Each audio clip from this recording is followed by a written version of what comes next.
Hello and welcome to the first stream of hopefully quite a few of Roadwarden. I've been sitting here for the last 15 or so minutes just vibing to this music. Very comfy. And this very interesting message. Undead are known by many names, such as the Woken, the Awoken, the Hollow, or the Empty Ones. Very cool. I don't know a whole lot of what this game is about, other than I am the Roadwarden? Maybe?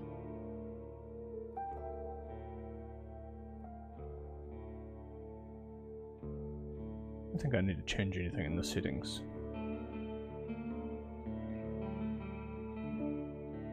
Yeah, it's probably fine. New game.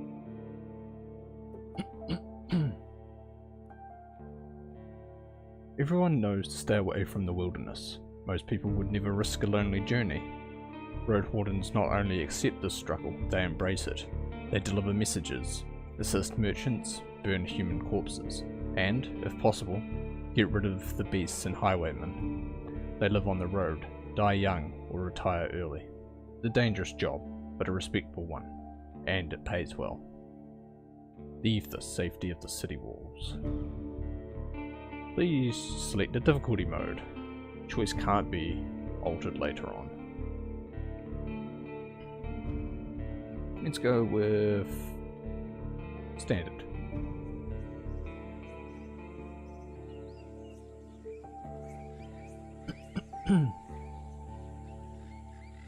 The wall is still standing. There are no wolves around, no stench of blood.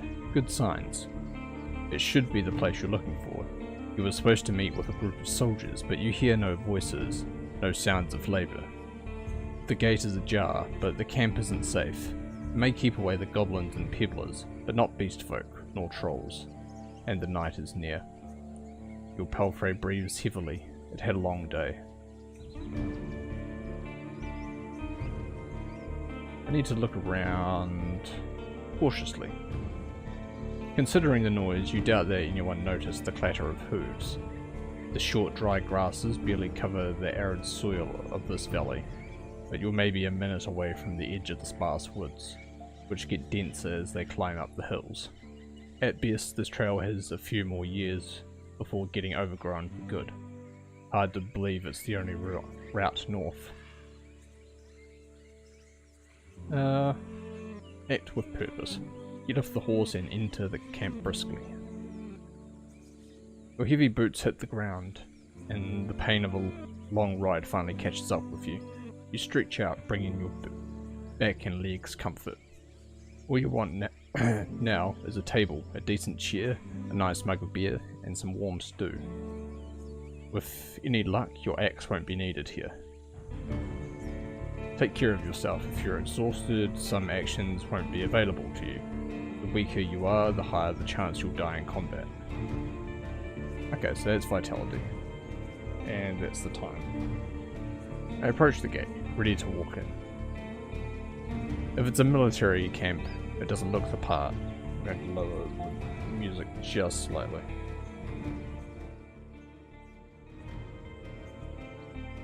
There we go. Now I can hear myself think a bit more. Plenty of wasted space. The fire pit is cold. Two people are sitting at the table, tired and disinterested. They're looking in different directions, paying no attention to one another. One of them is holding a cup. I walk towards them. It takes them a few breaths to glance in your direction. The first person greets you with a wave of his hand. There are bags under his eyes. His beard is messy. Despite his simple shirt, he's wearing durable, decent boots. A mace with a head covered in iron hangs at its side, but he doesn't reach for it. I take a look at the second soul. Just like you, she's wearing a gambeson, but hers is a bit loose, as if she took it off a corpse. Her head is shaven, as if protecting herself from flesh-eating bugs. Her eyes are weary, yet kind. She smiles. Considering the squad was sent here half a year ago, these two surely look the part, though there should be more of them. 8, you believe.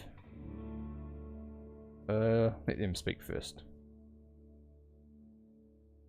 It's nice to see an unharmed traveller in this godforsaken shithole. Makes me just a tiny bit more hopeful. The bearded man's voice is strong, yet timid. Is it highlighted differently? Or am I going insane? I think it is slightly more highlighted. The bearded man's voice is strong, yet timid. You'll be staying the night with us, I guess. We're soldiers, he and I, as the armoured woman. For a moment switches from half asleep to relaxed. We'll do our best to keep the camp safe, but if you were to take the first watch, it would be a huge help. Travellers ought to help each other, wouldn't you say? You think for a moment. To fully rest, you'd need good sleep. Yeah, let's help them out. Sure, leave it to me. Fantastic, she rubs her hands together. I don't remember the last time I had more than half a night's sleep. The hours before midnight should be the calmest. Just wake us up if anything happens. The man flashes you a wide smile. It's easy to wake us up. Just yell. He drinks from his mug. Ask him about the lieutenant. Wonder how to phrase your question. Whenever you meet new people, you can influence how they perceive you by selecting one of the attitudes. So, friendly, be supportive and cordial. Playful, either with joke or witty comment. Distance, hides your emotions. Intimidating, hint at a threat. Vulnerable, be sad, tired, afraid, or hopeless. Oh, let's be supportive. We're acting supportive by taking over some of the watch, and they've been pleasant so far. I was hoping to meet with your lieutenant. Could we talk a bit? The woman lets out a loud sigh, dusts off her gambeson, and steps towards you. She pays little attention to the sword at her side. You most definitely can, you and I, though holding this rank is still somewhat new to me. Are you a messenger? Did you lose your mount? She observes you with curiosity. Or are you looking for help? I'm your new Roadwarden. My horse is waiting outside. Really? This soldier in the shirt leans forward. That explains how you got here in one piece, all by yourself. Better bring your beast here, adds the lieutenant. We have no hay, but I bet it dreams of dropping its saddle. A long pause. I'm Tulia, by the way. She reaches out her hand. I shake your hand. How do you want people to call you? Oh, cool. Set name. Uta. There we go. The grasp is confident. The shake is slight. Just keep your horse away from the tents. She steps away. We don't need to smell its dung. Ah. There's this one issue. The soldier in the shirt also rises to his feet. With no tent to spare, you'll have to use a blanket or something. I should get used to sleeping on the ground anyway. You walk through the gate. Your mount looks around and snorts anxiously. Not many humans could ride a horse. It's not only taller than you, but also bulky, as heavy as it is strong. You can get in the saddle within a single breath, but most people wouldn't know where to even begin. From every side, it's a wall of flesh. Horses were brought to the Dragonwoods from the conquest in the south. They can trot for a long time, but won't outrun some of the local monsters. Your palfrey needs to survive, but without it, you too would be lost. It's my only companion here. I want it to feel at ease. It takes a few steps towards you, scolding you with another snort. You scratch the bottom of its neck, with strength and confidence, just the way it likes it. Humans see useful animals, and even pets, as monsters in disguise. Getting emotionally attached to them is believed to lead humans to their doom. But you know that horses need companionship. Aw, that's sweet. I speak to it gently and lead it to the camp. You end up next to the fire pit. Removing the saddle makes the horse snicker with relief. You take a couple of minutes to examine its back, just in case. While the riding equipment is not that heavy for such a strong animal, with enough time it starts to chafe. You wish it had something better to eat than the shabby grass. You should look for an inn. Need to unpack. You haven't brought that many things, and you lost one of the sacks while fleeing the Crimson Corpse Eaters. Worst of all, you have no rope left. But maybe the soldiers could share one. It shouldn't cost more than a dragon bone. Aside from the travel set, you own a few valuable possessions, essential for your trade. Let's see. Fighter, I spent my savings on a decent combat equipment. A fine gambeson, an axe made of steel, and a reliable crossbow with quarrels. A mage, I have talismans that help me use my powers, as well as an iron axe and worn gambeson. Scholar, I carry writing instruments and alchemical ingredients, as well as an iron axe, a worn gambeson, and a healing potion. I like big, strong, hit thing with axe fighter. Open your inventory to see your positions. Taking hits will damage your armor. Okay, so that's 3 out of 4. Let's see, we've got food rations, 2. Merchandise is pouch of coins, which we've got 5. Amberson, travel set, 3 crossbow bolts, I guess. You unpack and inspect your belongings. Your water skin isn't pierced, the spare clothes are still here. Just in case, you take a look at your wooden bowl and mug, your cape, tinderbox, bandages, food rations, knife. Nothing special or too cumbersome. From time to time, your routine helps you avoid mistakes, but this doesn't make it any more exciting. Into the soldiers. You're at the table again, observing your beast and chatting between themselves. Your stomach growls at the sight of them eating out of wooden bowls. One more bowl was put at a previously unused end of the table. You can sit down on a tree log. Thank them. Join them and take a look at the meal. It's cold gruel, the meal eaten in times of hardship. This specific bowl is filled with water, log millet, some strange looking cereals, and blueberries. Welcoming you with a meal, even a humble one, is beyond their duty. Soldiers live with and for their companions, constantly on the move from one part of the realm to another, making sacrifices to protect their group as they face dozens of hideous creatures. Their lives are filled with discipline, hardship, camaraderie. Roadwardens, on the other hand, learn how to work by themselves. They seldom engage in open combat, patrolling the same roads for years. They help the settlement stay in touch, but also maintain commerce, settle down, forge friendships. When there are no laws to follow, they use their own judgment. Different responsibilities, different lifestyles. I eat quickly, not focusing on the taste, then speak with Tulia. Hey, nourishment. 3 out of 4. She's focused and chooses her words carefully. She looks away only when she gathers her thoughts. I'm afraid I can tell you less than I would like to, and less than I should. She nods towards the other soldier. As you can see, there's not a lot of us left. At the beginning of summer, there were 8 of us, including our previous lieutenant. 5 are dead, 1 has run away in tears. We're also strangers in this land, adds her companion. Any piece of information may help me do my job. The man leans forward.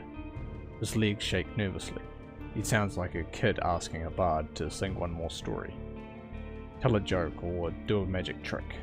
Whatever it takes to escape from boredom. His untrimmed beard hides a much younger face than you originally thought. What did the officials tell you? I expect not that much. No soul governs these lands. I share what I consider to be relevant. You tell the soldiers how little guidance you've received, since this area is too far away from Ovlavin. Okay, I can't actually... Do I get anything from there? No, it's just opening inventory. This area is too far away from Hovlevin to keep it under control. You are warned that it's untamed and unknown. Who knows how many villages, bandits or monsters may be found in these unmapped hills and forests. From time to time, new people come here to look for boundless opportunities. Most of them never return. Do they turn into walking corpses, or find what they're looking for? No soul could tell me, so I was looking for your guidance. The lieutenant drinks from her cup and crosses her legs, ankle on one knee. Seeing her chair makes you doubt she'll ever find a comfortable position. Where should I start? Okay, what should I know about this peninsula?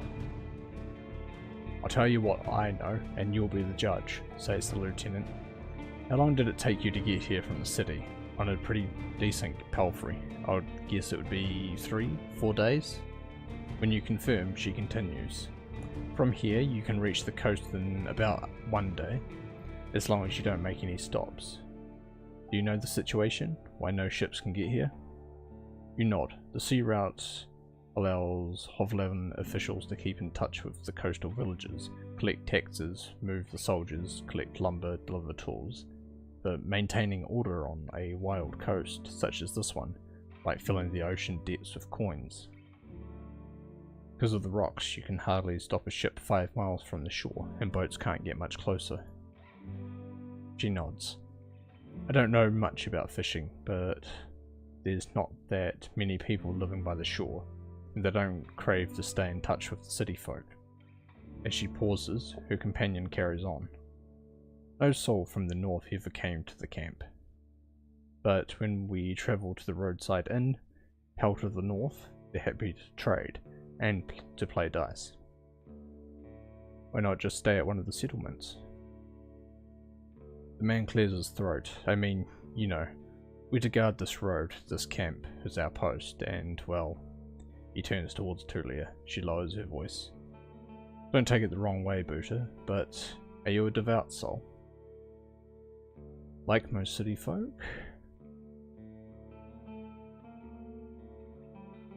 Ooh, okay, there's quite a few different options. Like most city folk, I believe that people should unite their strength to overcome the threats of nature and dark magic. Everyone will be judged on good and evil deeds, part of the United Church. For many years I've supported a monastery that does its best to advance mankind's spiritual growth. Artistry, herbalism, and magical research. I follow the teachings of an order of truth. From a small village, for me, the freedom of shell, pneuma, and soul are the main virtues of life. My community is unique and independent, and so are its members. I have a place in my fellowship. A strong connection to nature and spirits. I follow the path of my ancestors. Some of my beliefs may be considered sinister and treacherous by the city folk. You'd probably call me a pagan. There's no evidence of the right's existence, and all mystical tales are explained by magic. No, I'm not. Okay.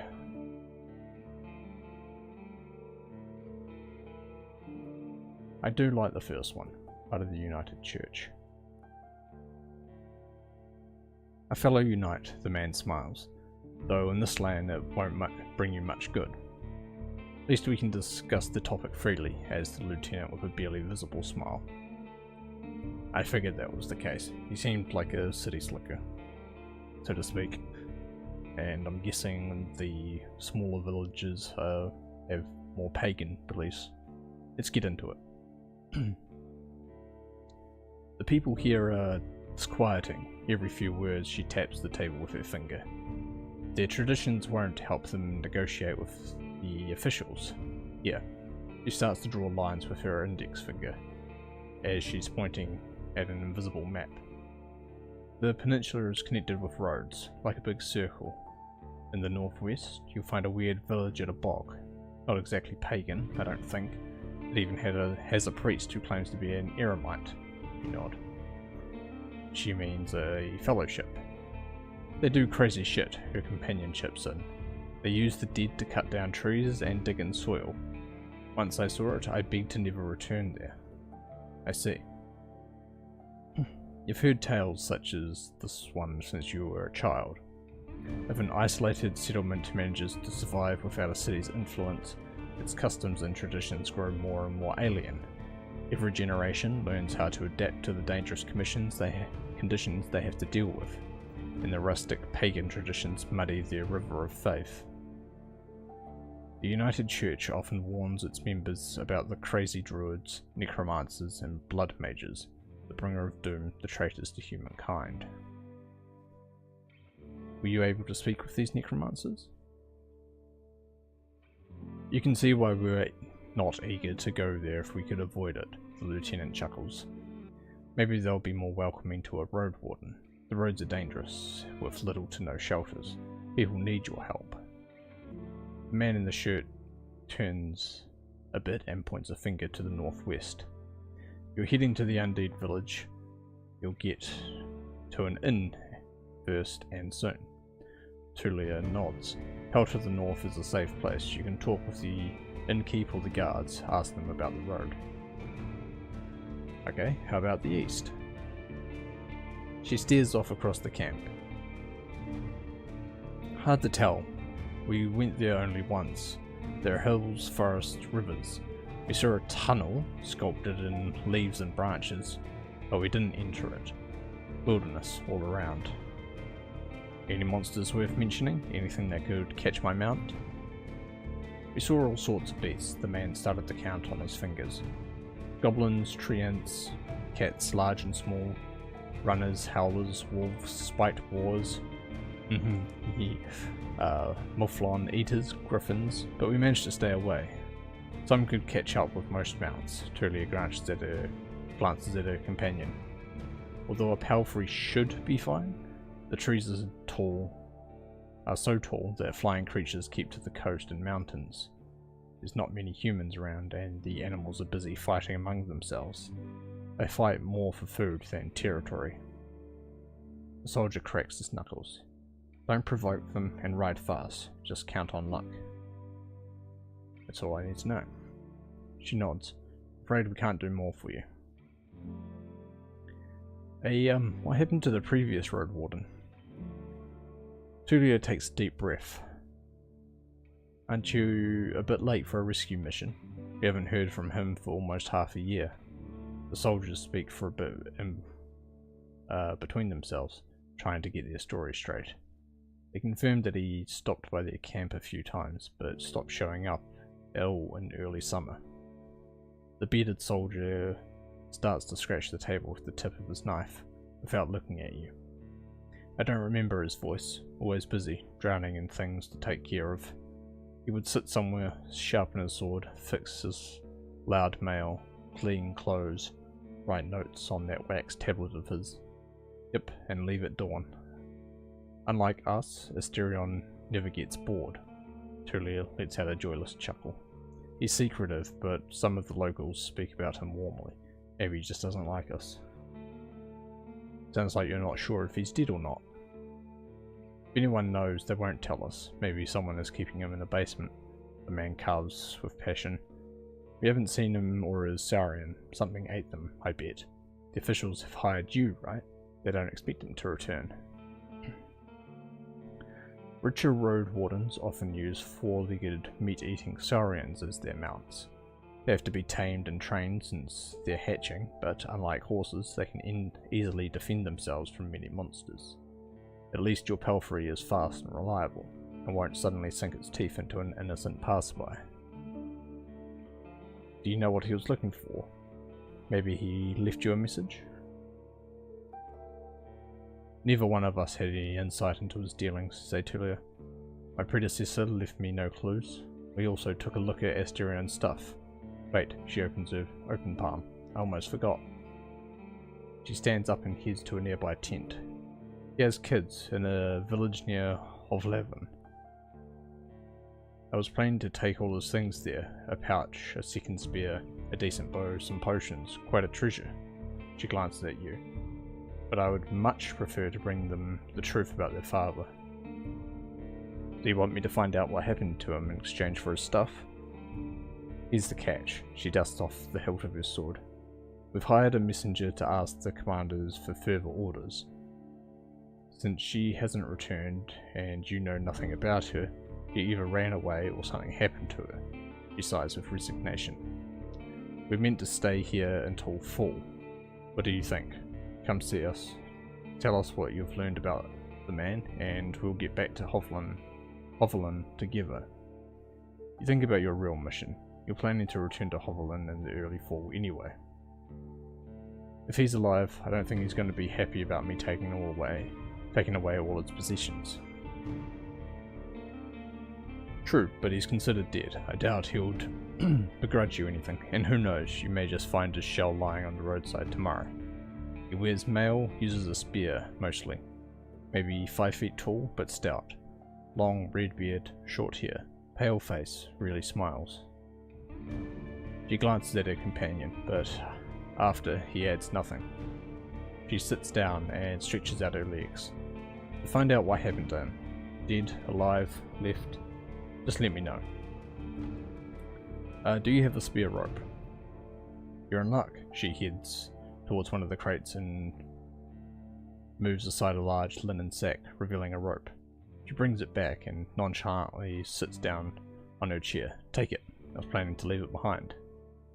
Take a closer look. A fine rope. A regular rope made of hemp fibers.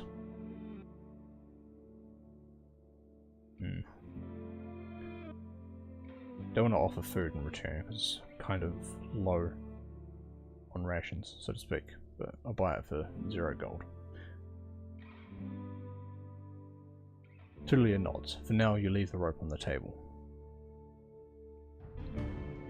Alright, what happened to your squad? The man shrugs. Bandits happened, and monsters. A strong band, though, his companion chips in. When we got to the peninsula in spring, we saw some people living in this camp. The lieutenant decided to avoid it and look for an inn. We had to travel through the night for a bit. The bearded soldier scoffs and crosses his arms. But she carries on. If he had decided otherwise, we would have all died that day. The innkeeper explained that the camp is a trap. That the armed ones pretend to be soldiers, stay there at night, lose everything you have. Sounds like slave hunters. Tulia sighs. Very much so. They killed some and took others away. Who knows where. They were letting the northerners go, hoping to avoid their wrath. It kind of worked, adds the soldier. We asked them for help, but they refused. We had to clear the entire camp on our own, and that's why 3 of our people died. Don't exaggerate, it's not like the lieutenant didn't make a mistake. We wanted to get rid of them and take over their camp, but we didn't know our enemy well enough. We were outnumbered and they had an ice mage among them. She looks at you. At least we cleared the road. Saved lives. Mention monsters as well? Nothing that would surprise you. Those of us who survived the skirmish were young, too inexperienced to spend a summer in this place without a good leader, and they didn't trust me. One of them got caught by a tree ant, another ignored my orders to perform some sort of ritual hunt, so a werebeard tore her to pieces, and the last one tried to act tough and didn't tell us that he had cut his hand while cleaning his gambeson. She lets out a ghastly chuckle. We had to cut it off, and he was so ashamed that he decided to walk north, find a new life, disappear. Idiot. What a colourful journey. The man tries to drink from his mug, but it is empty. You have made the place safer. Barely. Tulia seems tired. And who knows if it was worth the lives and effort. So how did you become lieutenant? That's not much of a story, honestly. She looks at her hand, which is currently rolling a mug over the table. In the city, there's a strict order of, what should I call it? She exchanges looks with her companion, but he can't help her. Well, leadership succession, I guess. Ovlavin chief selects commanders, those select lieutenants, and those put their soldiers in order of priority. The lieutenant dies, they get replaced by the next soldier in line. Are you his successor? No, not exactly. When we fought the bandits, our lieutenant was hit by a slingshot. His boyfriend jumped to take him, but failed to protect either of them from a spell. Like a ball of ice that hung above them and exploded, piercing their heads, completely avoiding their shield. Real unpleasant. She pauses. It doesn't sound like a wise decision. I agree, but so what? He's dead. I doubt he's going to learn much from scolding. And you were the third one in line? Is that it? Basically, yeah, she says without enthusiasm. I didn't plan to become leader though. I'll get demoted once we return to this city. I prefer to follow anyway. What was your squad's mission? The lieutenant looks into your eyes. You know, the usual. Making the roads safe, keeping people alive. I explained that it may be important for me to know what they have tried to accomplish. I can't really tell you. Let's just say it would be nice to have a reliable outpost somewhere nearby. A place where you can always find a group of fighters willing to protect you in the name of the law. She tilts her head back. Now if you have any other questions? Anything else about the camp? The story is brief. Some merchants built the camp to have an extra stop for mules and donkeys, just between the inn and the southern villages. There's plenty of grass here, and a pond nearby. When the peninsula grew more dangerous, the food stood abandoned, from time to time serving as a shelter for travellers. The bandits came here in spring, further paralysing the exchange of information between northern and southern settlements. Since these highwaymen are no more, the situation may reverse. Time will tell. You can sleep here wherever you want, the bank concludes their tale, though don't expect to wake up without pain in your back. Where would you say I go next? The soldier answers quickly. To the inn, of course. He grabs his empty mug. One northwest from here. If you can't afford the room, the main hall is free of charge. The locals really gather there, but the northern road is much more travelled, mentions Tulia, but the hunters will tell you about this and that, and you'll have a chance to introduce yourself. The innkeeper can listen and knows many souls. Any tips on a good first impression? She smirks. Avoid cheap jokes, stick to the trade, don't waste his time. Show him that you can be relied on. Good to know. It's getting late. We should prepare for the night. I agree, Tulia sighs with relief. May you do better than Asterion did. Stay vigilant, she winks at you, shattering the mask of her shoulder. Thank you for your help. You go over to the barrel and splash water on your face, which makes you even more aware of how much you need a bath. After the night, it will only get worse. Your horse is already napping, still too anxious to lay down. Okay, so we've got the archive. Ooh, block text. Very cool. And the journal, which is find the Roadwarden. Oh cool, so we have a list of humans. Okay, City of Hovelin, one of the greatest harbours in the Dragonwoods and the heart of the northwest province of the 10 cities. Was hired by its officials and merchants, according to Tulia. Hovelin chief selects commanders, yada yada yada. Okay. Bestiary. Ooh. That's a lot. I'm guessing we should be able to look up things like beast folk and corpse eaters during an encounter with them. We should be able to make a better judgment on our choices there. Okay, what are dragon bones?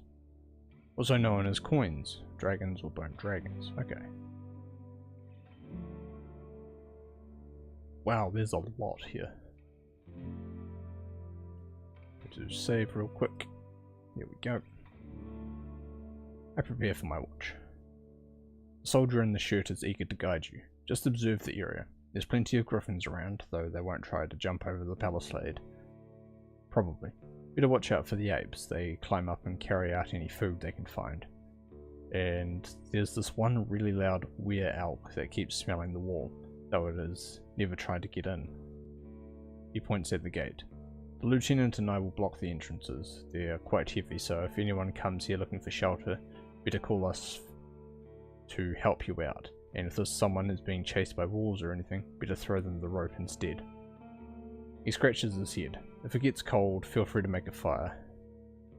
And the best place is on the watchtower. You may want to put a blanket there or something. The watchtower? He gives you a long, puzzled look. Oh, here, he points at the pile of crates.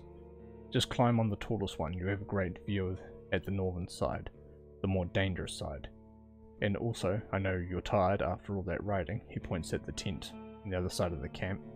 I can handle a couple hours sleeping on the ground. If you wish, go there after me and rest. Just this once. At least I have a pallet inside. Thanks.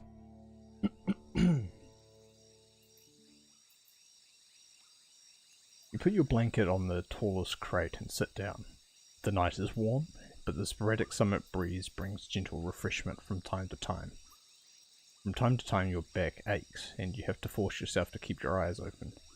The light of the moon helps you focus on the tall grasses. For most of the time you spot small critters and birds, but there are exceptions. At one point you see a three-horned deer trying to challenge another one. Before they clash their antlers, a two-legged dragonling appears, leading its much smaller offspring. The furry beasts try to intimidate their predators with roars and aggressive head movements. After a few moments, both sides walk away slowly, not willing to risk the fight or admit their defeat. I don't let it distract me, I keep looking around.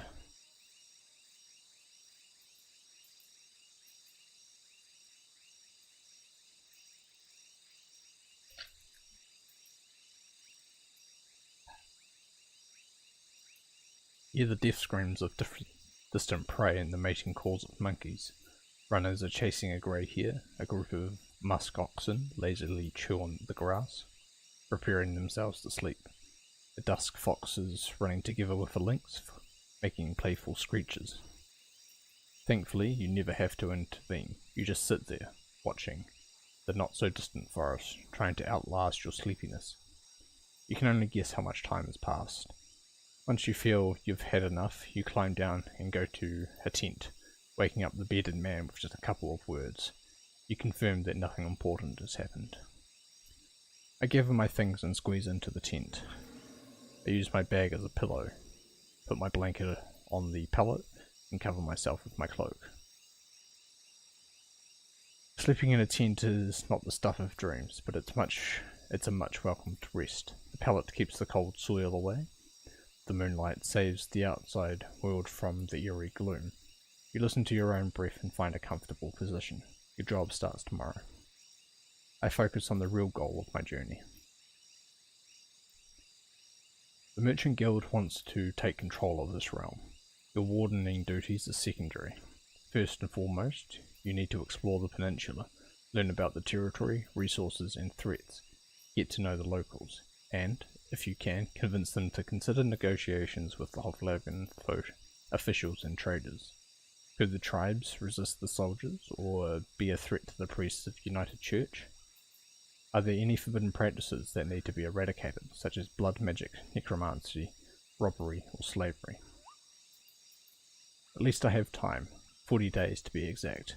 I need to be as thorough as I can. Once you finish your reconnaissance, you should speak with Tulia and return to Hovlagan. There, you'll report to your employers and get your reward. In the meantime, you have your own goal to pursue. Okay, so we choose a personal goal here.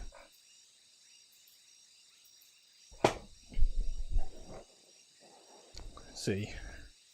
Need to help somebody with money. I need money so I can live comfortably once I retire. Become a major player in the Merchant Guild. Want to be remembered as a hero.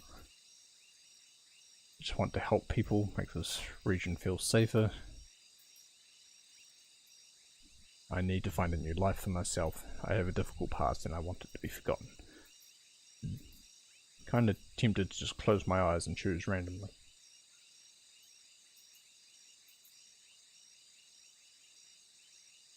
No, I'll make connections and become a major player with the Merchant Guild. That seems like fun. Your half-asleep senses are catching the sounds of the wild forest.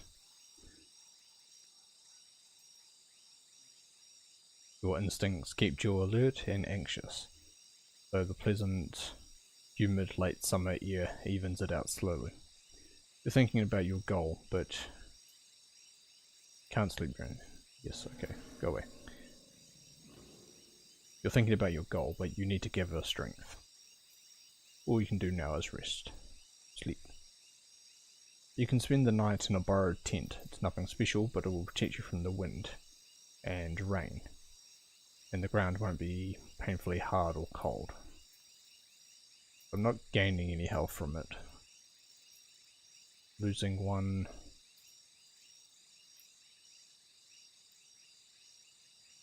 What is that? It's nourishment. It's appearance. Okay. I didn't notice appearance show up, but yes.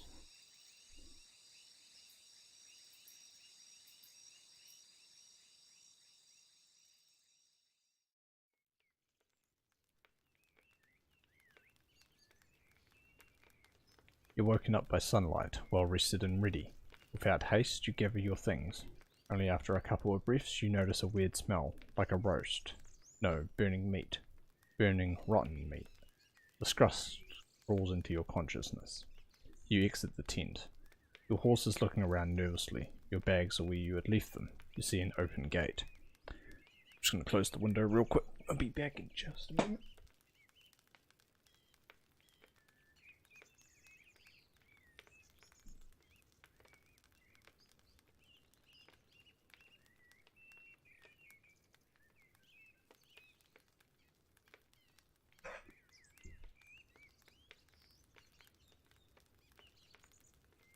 When the wind starts to blow through the crack in the window, it starts to make a bit of a whistling sound. I don't think it gets picked up by the microphone, but that's fine. Alright, let's go see what's happening. Both soldiers are standing near a humble pyre. The man in the shirt looks at it contemplatively. Tulia is the first one to address you. Uta, she greets you with a nod. We used the horse's manure for the flames, so don't worry about cleaning it up. You see a corpse among the flames. It's impossible to tell if it belongs to a male or a female, but it was an adult. The burning process won't be over for more hours. For a couple more hours. A traveller or an undead? The latter, a young one. She let the pneuma to understand that she couldn't get inside the camp without climbing. I stabbed her with a spear from a safe distance. She shifts her weight. One more fog, and she'd be a real threat. Even now, it took a couple hits to knock her down. Sooner or later, every human shell wakes up, gaining my throat. Gaining more strength with each soul it devours and each moment it spends in the fogs. Burning the dead is not just a religious practice, it's a necessity. Soldiers, priests, village mayors, even road wardens. Making a large pyre takes a lot of time, but it saves lives. Tulia calls the undead a she. Most unites hesitate to do so. Time for me to leave. Running away from the reek, huh? I don't blame you. She walks with you a few steps. Find us here if you need us, or if you learn what happened to Asterion. There's enough ground here for you to rest. Safe travels. These words make you stop. An old farewell, mocked in a number of songs and tales, but yet you hear no scorn in Tulia's voice. You wonder how many acts of kindness like this one you're going to experience in the days to follow. She returns to the pyre. I prepare myself for the journey. You somehow miss the fact that your mount is already saddled and warmed up. You double check the equipment, but don't need to fix anything. The soldiers were diligent. Normally, preparing any peltry for a long journey takes a lot of time. You put on your gambeson and make sure your axe is tightly attached to your belt. Then get in the saddle. The peltry's knickers ready to leave. It's time for you to get to the crossroads, north from here. Travel. Travel forward to continue your journey. Once you're done with the north, speak to Tulia and return to Ovlevin.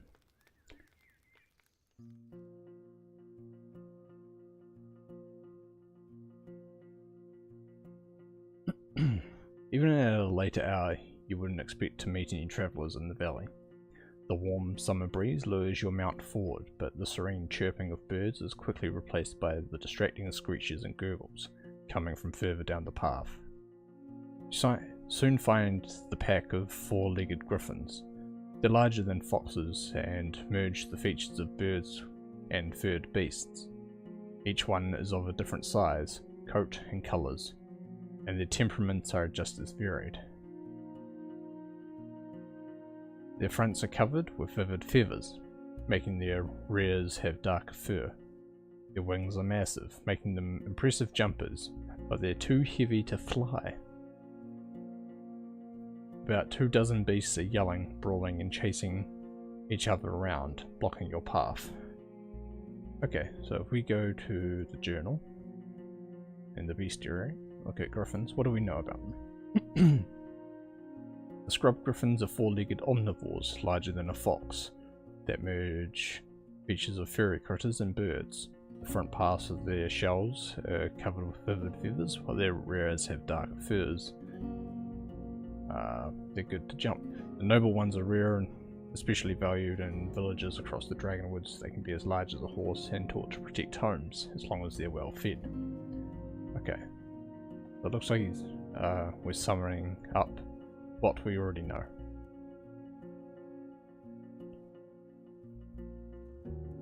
Your face is dirty. Cool. I consider my options. You can't enter the forest blindly. If these or other creatures were to chase after you, the thicket would be disastrous for your horse. There are reasons why travellers stay close to the main roads as possible, and why adventurers move in groups. Usually, the safest approach would be to stay where you are and just wait for the pack to get hungry. It may, however, take up to a couple of hours. You're thinking about your conversation with Tulia. You have a lot to do, and time may be of the essence. If you have any vitality points, you can use the warrior's training to access unique interactions. The dice icon marks the actions that involve a random chance.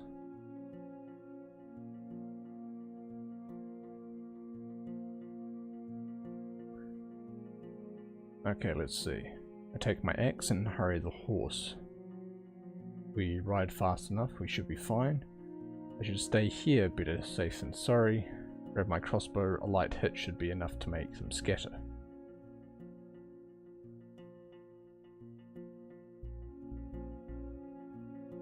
Okay, so does that...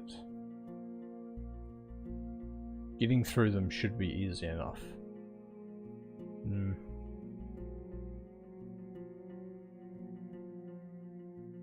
So it only comes up if you have vitality. Not really in the mood to... Sounds like it expends vitality. I'll take my axe and hurry. If we ride fast enough, we should be fine. You can learn more about your character's ability in the character sheet.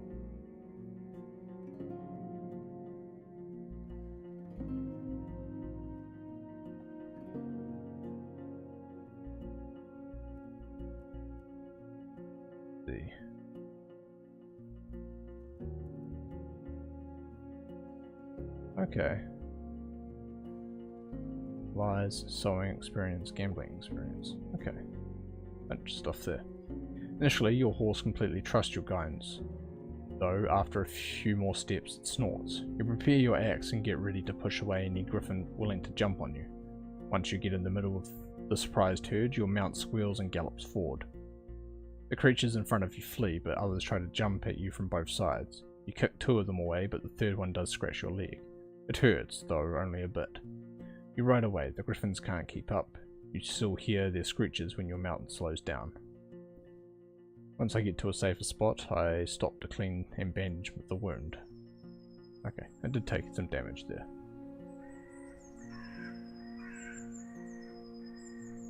Keep track of your achievements as the journey unfolds. The road splits. According to what the soldiers have told you, you may find a safe inn by turning left. The forest to the right is lush and the trail overgrown. Kids used to have this song.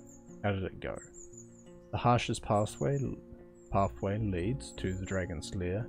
those who search for treasure, do you truly dare? The signpost in front of you doesn't make your situation much clearer. It was put here by someone who can't write, folks who can't read. Covered in old red paint, it points east.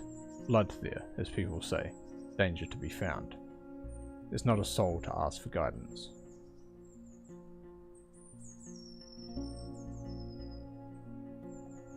Look at my horse. What's its name? Horse name. Horse name. Okay, we'll just go with Sodal. I can't really think of anything off the top of my head. Sodal is peaceful as you stroke its mane. Maybe it can't help you choose a path, but you've spent many years together. Happy to go on. It takes a couple steps forward. You spot a few berry shrubs and wild cabbages, but they still need at least 2 weeks to gain maturity. Time to make a turn, so we want to go left towards the inn.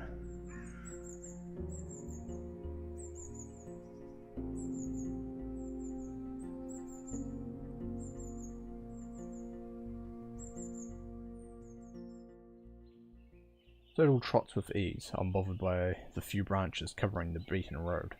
The bird song and distant howls draws your attention to the forest, which gets sparser and brighter. You spot boars, roe deer, and saurians. The sight of a nearby wolf pack worries you, but once you push your hips forward and your palfrey enters a canter, the beasts don't even begin a pursuit. The speed alone will protect you from many dangers. You notice a stone tower, taller than the trees. Must be the inn I've heard about.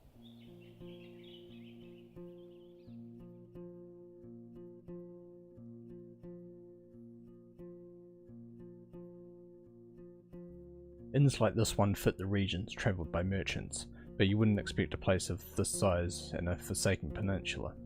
The stone and lumber must have been transported from far away, and the workers, guarded by expensive mercenaries, surely lived for many seasons on a primitive hamlet, subsisting on salted supplies. There are seemingly no cracks in the wall, and the building was whitewashed only a few years back. The road is wide and beaten. Dozens of souls could hide, if not in the buildings, then at least in the yard. The expenses and labour put into this fortress were worth many trading ships. 3 armed people are on the ramparts, though you only see what's above their waistline. They're leaning on the parapet, right next to the gate, and you think you notice the glimpse of a smile. They wear gambesons, each of them dyed differently, yellow, green, and linen grey. I'm gonna check my inventory real quick. What do I have?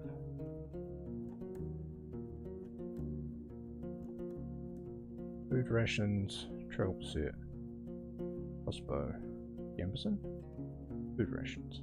Yeah. Okay. Approach the gate. A woman in yellow armour leans forward. She has long, curly, disorderly red hair pointing in every possible direction. This combination of colours doesn't work at all. In the woods, one would have to shout this to draw this much attention. There's still a fair distance between the two of you, but she speaks loudly. I hadn't seen a horse for years now. I just said that it's weird to see such a large jackass, huh? Her voice is young and strong, with an accent that reminds you of the villages spread around of Levin, but no jackass would wear a saddle, I'd say. She exchanges a few words with a male guard, wearing green, giving you time to move closer. Well, this one here says there really are donkey saddles. Say, traveller, how hard is it to ride a horse? Okay, she seems playful.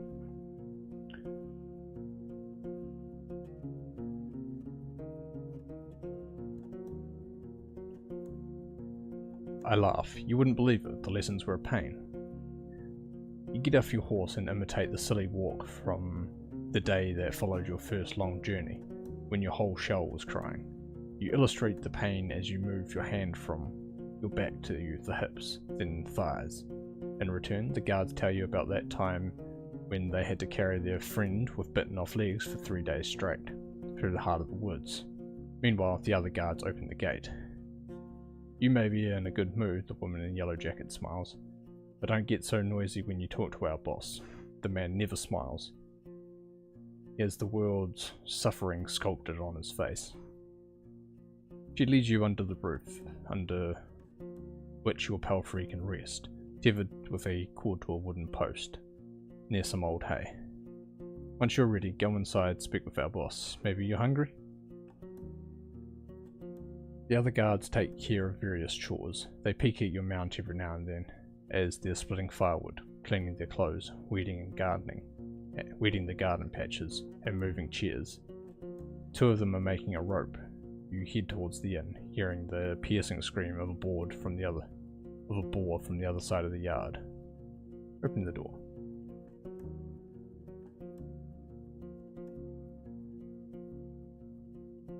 If you're at an inn in the morning, you can spend the entire day resting. Okay. The locked windows make the air stuffy, and the weak fire in the stove hardly lightens up the hall. A muscular man is sweeping the floor near the stairs, but after he glances at you, he leans the broom against the wall and heads behind the counter. You're lucky to show up, his voice deep and soft, with a city-like accent. He observes you with keen attention, yet avoids your eyes. I have a keg of decent ale, wormwood, bog myrtle, juniper berries, cat's foot. He fills a mug carefully and puts it on the countertop. It's going to spoil soon, today maybe, and we don't drink here before the even.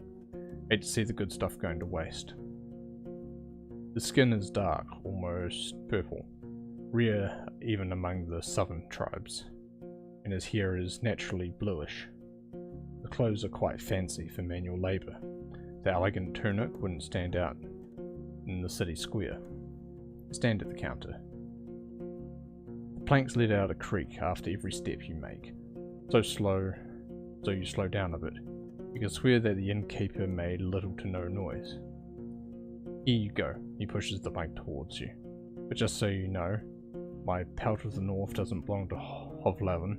You can sleep on the floor if you wish so, but if you want a bed or meal, you have to pay.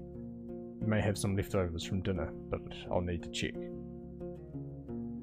I won't stay here long. I introduce myself. He nods and fills another mug, this time with water. I guess there's no point in waiting for Asterion then. I'm glad to see someone taking his place. Even my crew here hits the road only if they need to see the healers of Howler's Dell, and they're more than resourceful. A Roadwarden is always going to find work here in the north, though maybe not on the eastern road.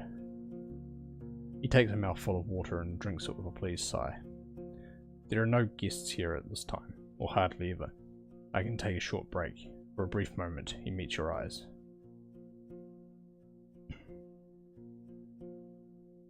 Do I drink the ale, or do I ignore it? I think I would rather ignore it. Get right down to business. Sure, go ahead.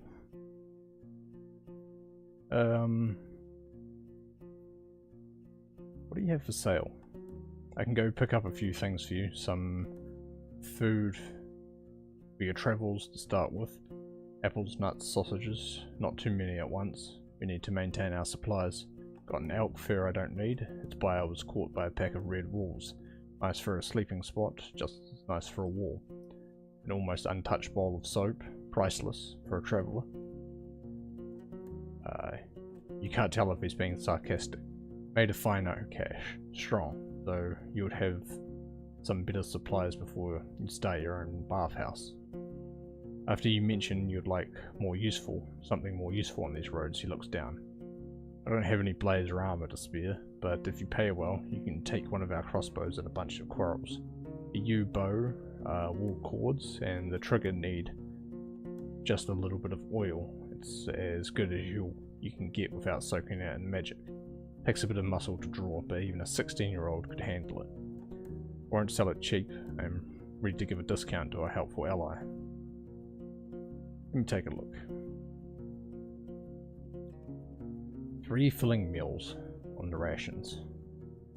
The elk fur is 17, and I can't afford that. We do have crossbow quarrels. I think food rations and the soap, because So we want to look good before we make contact in a settlement. So, buy 1 food rations, or 3 food rations I should say, and buy the soap.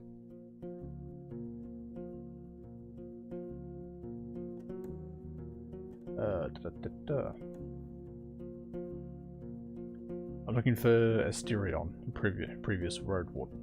Are you now? He goes to the table and invites you to sit down with him. I don't think I'm going to be of much help. He rests his elbow on the table and grunts quietly to clear his throat. But I do want you to find him, so when asked about his intention, he measures his words. Asterion and I made a risky deal. Well, a very promising one last time he was here. He took 50 coins, my half of the investment. He knocks on the table with a fist, anxiously. You get my coin, or at least find out what happened to the guy. I'll make sure you won't be disappointed after bringing me the news. Could it be that Asterion stole the coins and ran away? He looks at a window and starts to play with a shutter. I just think Asterion ain't the kind of soul who would do such a thing.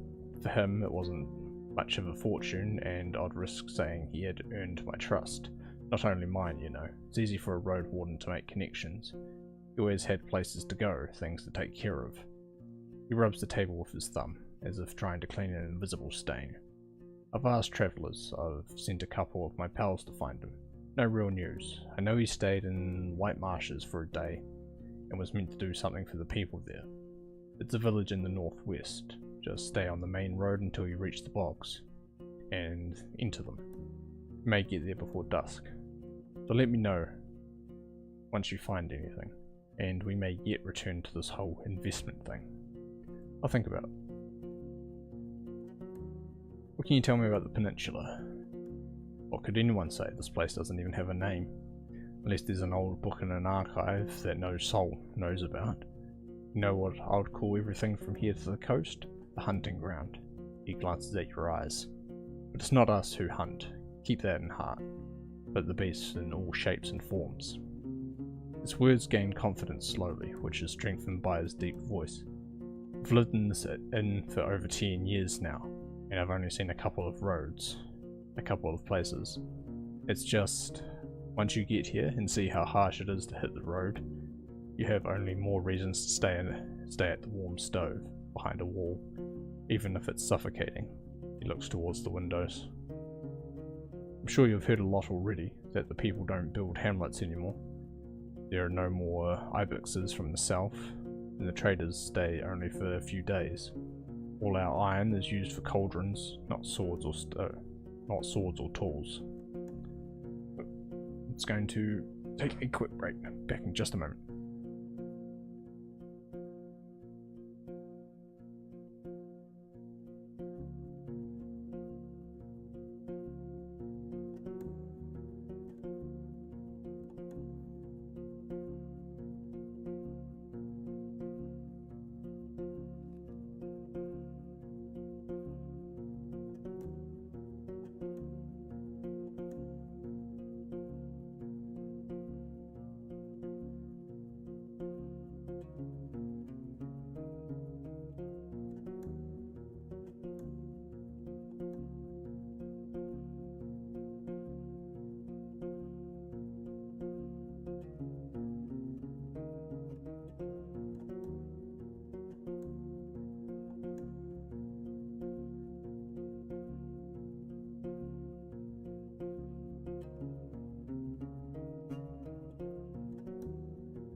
Okay, let's see.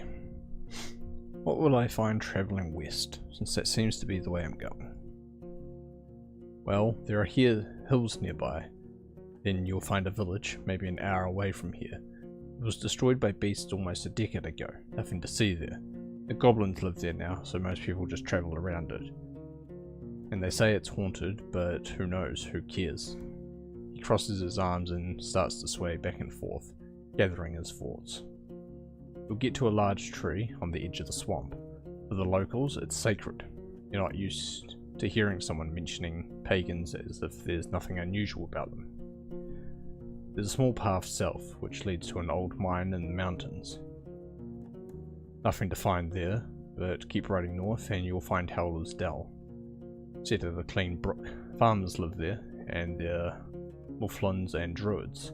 They'll let you stay for a night, but they're not cheap. If anyone thinks my prices are bad, it means they ain't been to the Ape Ale Inn yet. Helix had a gentle smile. A nod. I know only a bit about the next settlement, Old Pagos. The soil there ain't too fertile, so they work their quarry and help other settlements build in exchange for crops. The forest and hills ain't too harsh, but the Seekers have a small monastery nearby, in the mountains. I don't care much about them. They keep to themselves, and they don't pay well. The third village is unknown to me, White Marshes, set at the bogs. I've heard it smells like a griffin's lair. I've heard a lot of nasty rumours about the place, but I won't share them. I don't want to be a lie spreader. So 3 villages really. Howlers, the one near the monastery, whatever it's called, and Marshes. Don't let their beards and palisades fool you though. Weird people live there. Don't tell them more than you need to. You wonder if it's something he would tell other travellers as well. Are the eastern roads as rough as I've heard? Pretty much. Don't leave the main road, I'd say. Not far from here you'll find an old dolmen. A few of my people had to spend a night there. The monkeys stole food and gourds from their bags. It was their fault. One of them had fallen asleep in the middle of his watch, but, you know. The eastern forests are wild. The roads are rough. Almost no soul lives there. One day all these roads will be swallowed by trees again. The furthest my team has ever gone was the home of the Enchantress.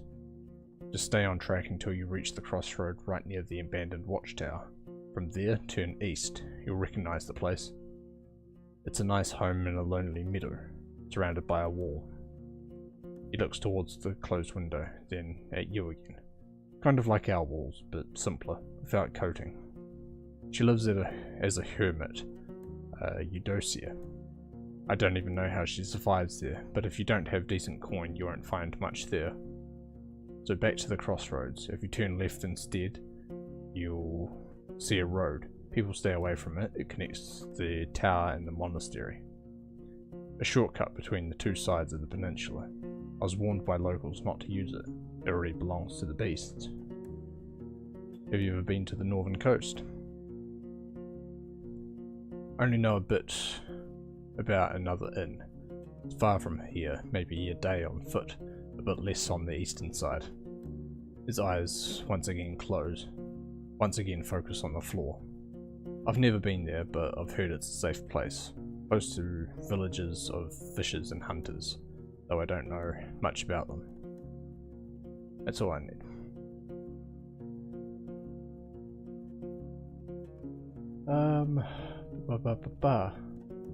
Doesn't seem the type to actually talk about rumours. Didn't expect to find an inn of this size in such a place. Ah, so you know a thing or two after all. His mocking tone is soon replaced by a gentle smile. It was built long before we arrived, and it didn't work out well for the previous owners. Once the war ended, they left. Not enough travellers. Bad trade. The villagers stick to themselves. We, however, came prepared, and now we're prospering. When you ask him how they can afford all the supplies, he runs his fingers through his dark hair. I'm not against running an inn, but we don't rely on guests. We're the ones doing all the trading. My hunters are a clever bunch and stay safe in the forest. In exchange for furs, claws and bones, we get what we need, and more, both from the now south and north. He relaxes in his chair. We have a good life here. We spent a whole lot on armor, crossbow, lumber, spears. But in another 10, maybe 20 years, we'll have enough savings to move to Overland and not work for another day in our lives. We take risks, but smartly. The team is stronger than ever, and I have big plans for us. Ah, okay. Surprising to find a purple-skinned man so far north. I ain't seen a soul looking like this since my ma died. He shrugs. Not a fascinating tale. Let's just say I wasn't part of the invasion, yet I'm glad it freed all those who were chained by the cities and their corsairs. He looks at the wall. I'm Layson, by the way, but I really hear the name. There's a good story behind the inn's name. I mean, there's a story, but not a good one. He clears his throat. For years, I wanted to have an inn called Pelt, but in my city it would be in bad taste. Taverns and inns were named with a single word. Were cheap, had a nasty reputation. There was the Claw, the Mugger, Basilisk, the Blissful, and I think the good places had at least 2 words: empty barrel, a rose, and a helmet. Empress smile, pighead was the exception. It was a real dive, he chuckles. In my soul, it's still just a pelt. Pelts are what we came here for, and it's what will make us reach our goals. Need anything done? Assume you made a job for a road warden. Tell you what, he looks you in the eyes. There are brigands in the woods. Our place is a stronghold, so I'm afraid of an open strike. But they've gotten more active in the last 2 years. One day they may steal our furs. I've no doubt they're the reason why merchants come here only once. Having bandits around gets expensive. He rubs his hands together, camouflaging his pause. I want you to reach Howler's Dell, northwest from here. It's the largest settlement around. I'm sure you can get there sooner or later. Ask Thesis, the mayor, about Glacier, that bloodthirsty wolf of a woman. I've heard rumours about a raid in the north. If Glacier is ready to break the truce with the locals, I'm willing to join forces with him to get rid of her band. He looks at a nearby dragon bone. Not too difficult, right? Just do it when you have a chance. A couple of days won't make much of a difference. I'll pay you 2 coins when you get back with the news. Fine? Nod. Great. What else do you need? Any rumours? He crosses his arms. I don't like to talk about people who ain't nearby, but you know what you're doing. Who are you wondering about? Tell me about...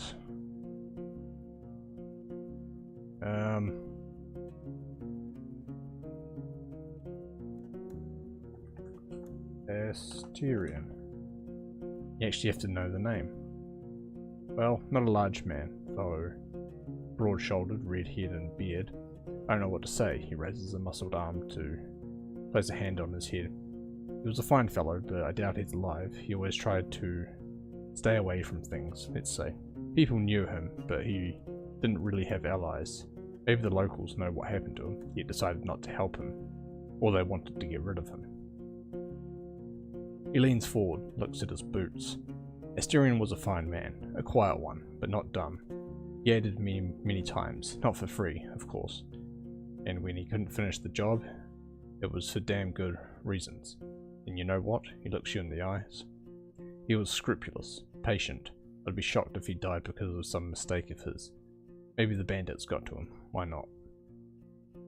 Okay, let's change the topic. I don't actually have anything I could sell him. Yeah, that's it. That's all I need. Alright, let's approach the guards.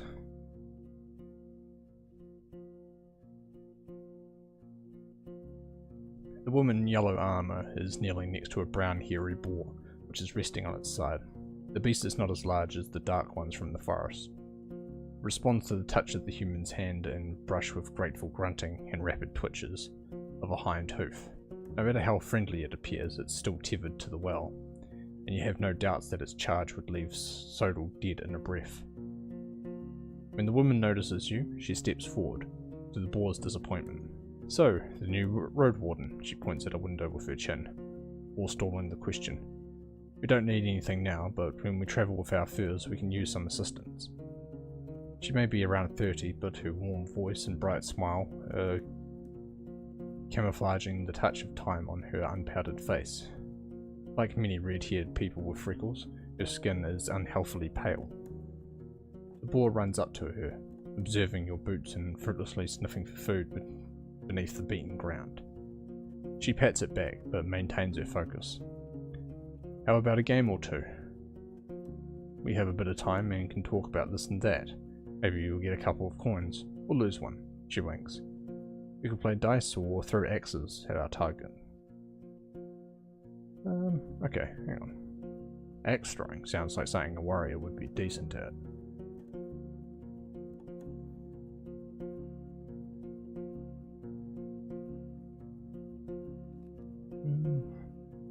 Axe throwing, show me what you've got. Your arrival, and especially the dragon bone you pull out, are cheerfully welcomed. The guards prepare a couple of wooden planks which are leaned against the wall.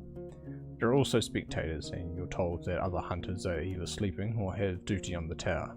Remember, no magic, she says one of the players, his face deadly serious. It's going to be 4 participants and 8 rounds.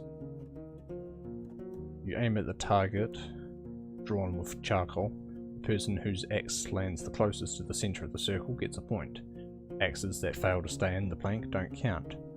The person who has the most points at the end of the last turn becomes the winner. Ending with the group.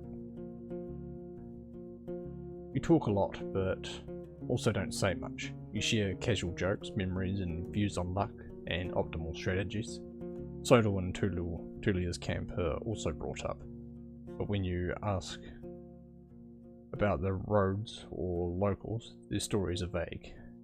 The drinks are here. It's a poor beer made from leftovers after regular brewing.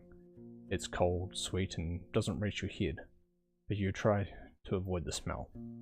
Just don't spill anything, the boar may get sick, says the opponent with one arm. As a guest, you start with the first throw.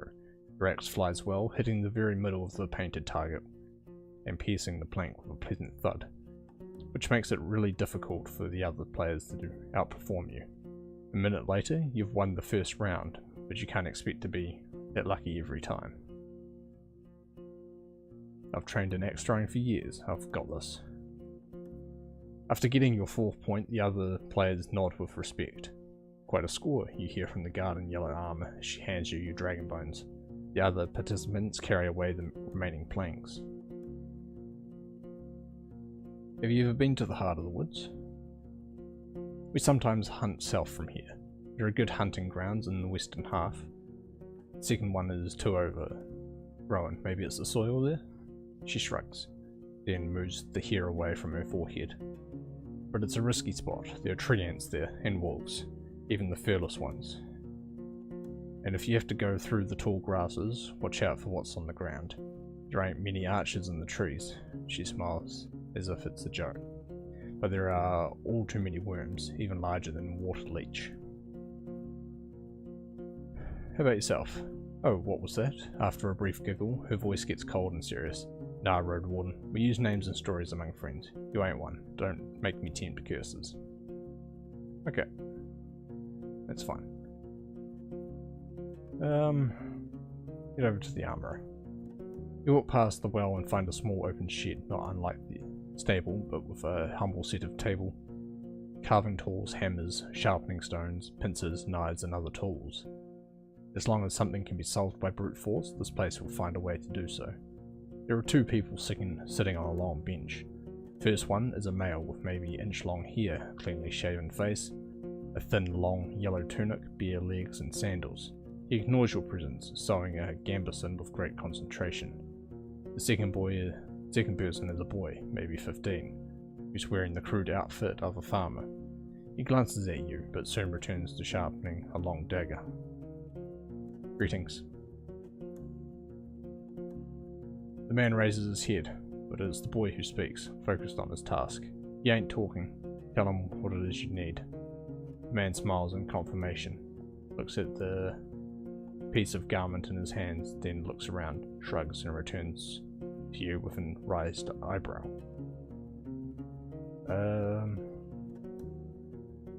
Maybe in need of your services. You trader or not?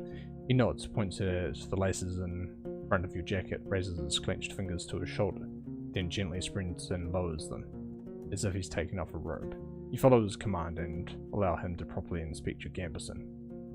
After a few minutes, he gives it back, then reaches for his pouch, pulls out one dragon bone, shrugs, then another, and waves both of them in the air, pursing his lips. He makes a few speech-like noises with his empty mouth, groaning what sounds like, "I don't know." The River's offer. Your jacket is as good as this armorer can make it. Okay. A youngster learning the trade. Kind of, he answers reluctantly, but his teacher pats his knee, giving him a harsh look. The kid clears his throat. Yes, but we both ain't masters, you see. Not a soul to teach us, so once I'm ready, I'll try hunting instead. Fixing things for others is boring. The man grunts a sound, though you don't understand it. Seeing your face, the boy chuckles. He said safe. Let's meet in the middle. Boring, but safe. Okay, leave the shed.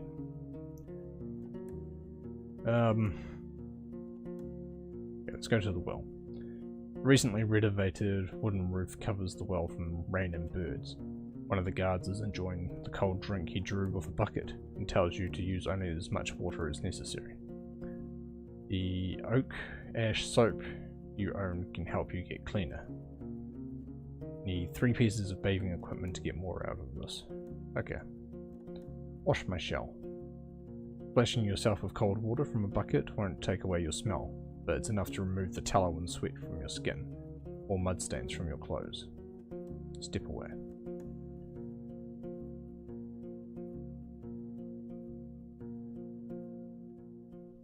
I think that's about it. Alright, we can travel on. But we still want to keep heading west, from the sounds of it. The road uphill meanders, slowing you down and forcing you to pay close attention to not only to the shadows of the trees, but to the tight rocky passages. You can't help but notice a few caves and find ambush spots. Just keep an eye out.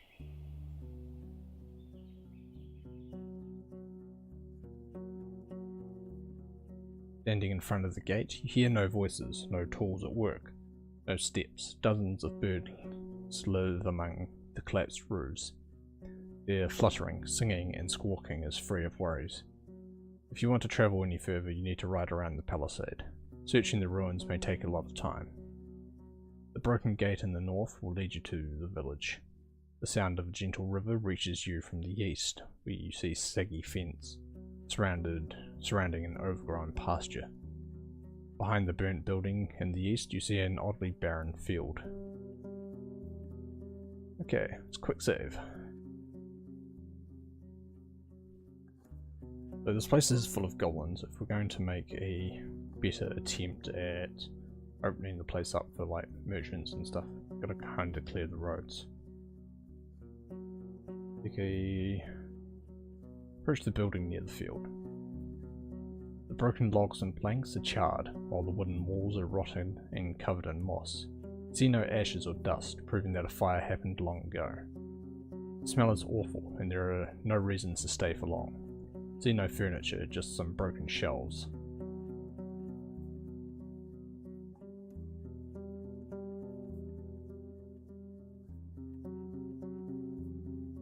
The valuable odds and ends were already taken by scavengers. Take a closer look at the gate. The palisade is in good shape and the entrance wasn't even touched by the fire, torn away, possibly thrown.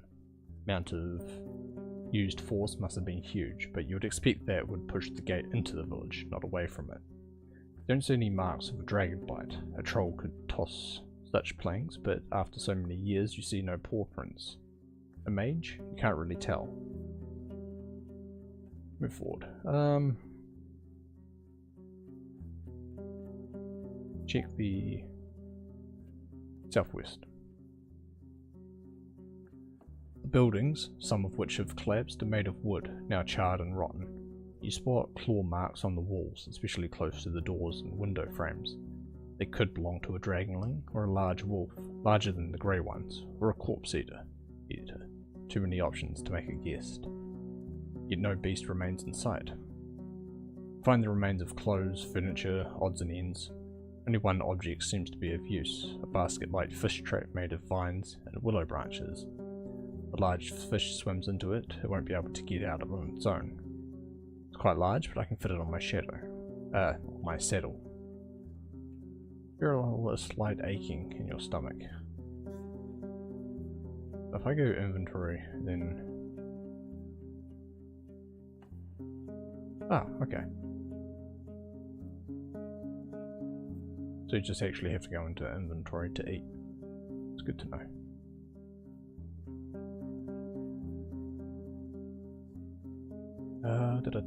Let's see, we're in the southwest, so let's just loop around. Speak the palisade in the west. The tracks of human footwear and many more ape footprints cover the path formed around the palisade's breach. As far as you can tell, the freshest footprints lead to the village. The wooden stakes spread on the ground are rotten, covered in mushrooms, small flowers, insects and worms.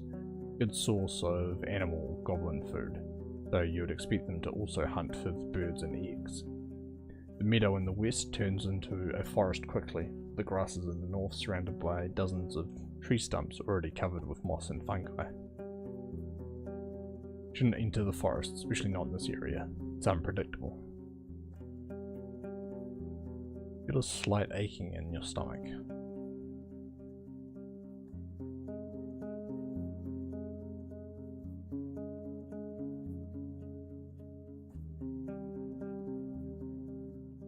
The colourful grass covers the entire fenced pasture. The large stone placed in the middle suggests it could be a playground for ibexes, or maybe it's just an old garden. Okay. Archive. No, not archive. Journal. Glossary. Bestiary? What's an ibex?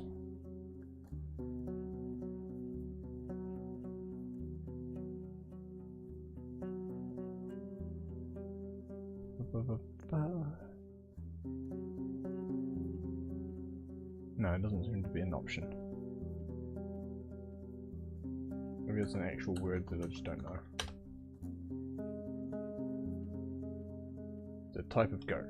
Okay. I did think it might have been something like that. You see a couple of small sheds, a latrine and a single building to the south, completely burnt down. All of these places were cleared out by scavengers. Sodal doesn't want to approach the large ruins in the north. The terrible stench of feces and rotten food scares you off as well. The paths are covered in goblin footprints. It's daytime, so the pack should be asleep. If the beasts were active, they wouldn't try to scare you off or hunt down your mount. This is their territory, and once they wake up, you'll face a furious enemy. Go somewhere else, quietly. Okay, so not to the north. Let's go to main square.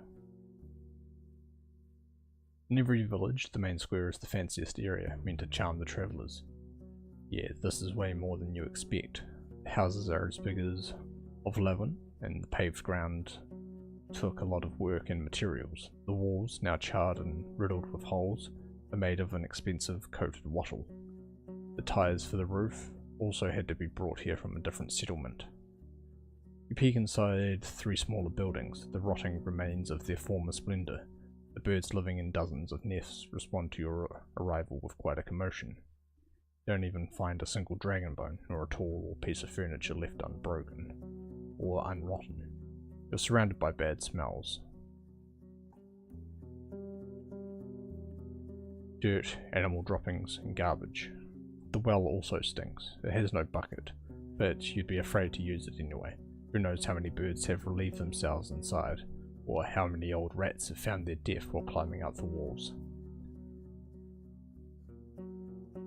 Suddenly, you hear some sounds coming from the largest building. You stop and touch at your aching stomach. You should walk away. The closer you are to the village and the longer you stay around, the sicker you feel. The taste of gastric juices hits your mouth. Your forehead hurts, you start to stumble. Sodal, worried by the sight, pokes your head with its nose. Walk far away from the walls. After leaning on your mount, you go outside, keeping your mouth shut. After a few minutes, your eyes get clearer. Best to leave, or at least stay away from the village for the rest of the day.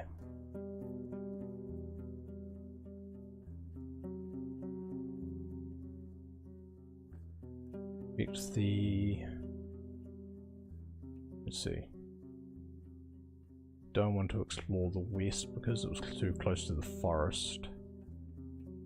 Southwest is...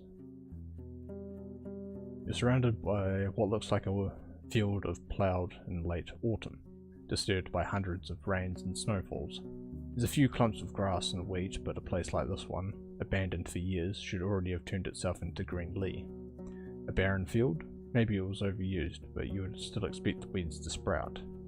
A curse? The path leading west from here ends at the edge of the field, shifting into a meadow, then a forest.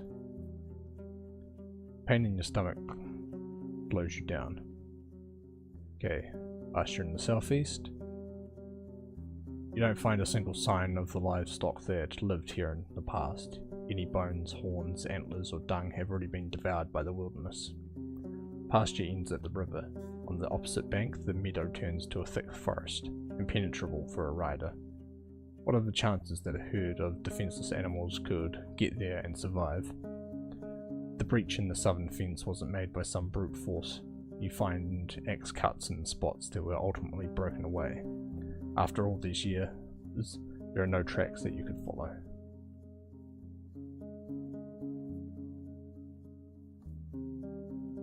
I don't want to explore the west right now.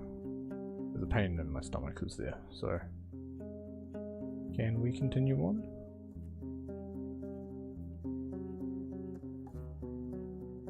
No, we can't. Okay, speak the west. The meadow is lush and colourful, and so dense it's unsafe for a rider. A couple of minutes, you lead Sodal with a rope, avoiding the potential disaster in case of a hoof falling into an animal den.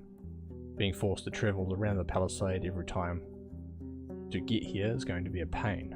Most of the tree trunks look similar and have a comparative size.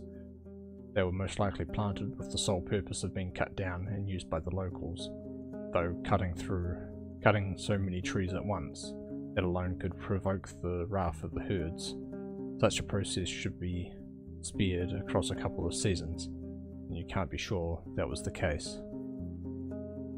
In the west and north of the clearing turns into a wild forest. In the east you see a road leading north. Leave the clearing. Take the road north. You're at the closed northern gate. The neglected road is partially overgrown. You hear a river in the east, separated by the lush meadow filled with crickets and rodents.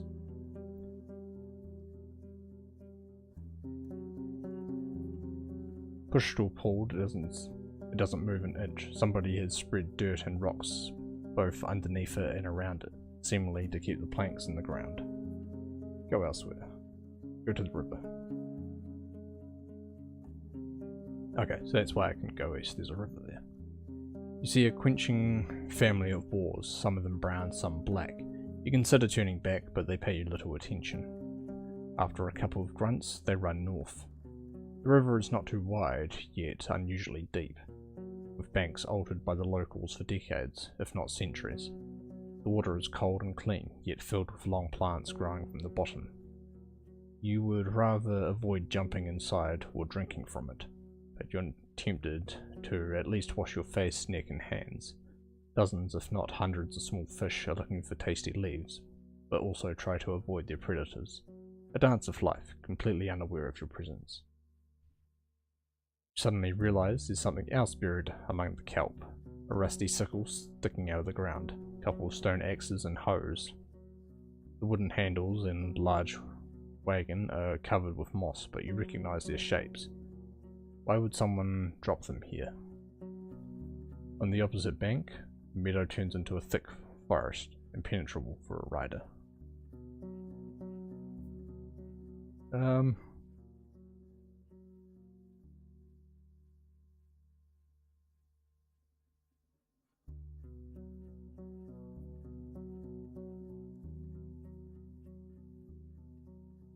Let us set up the fish trap.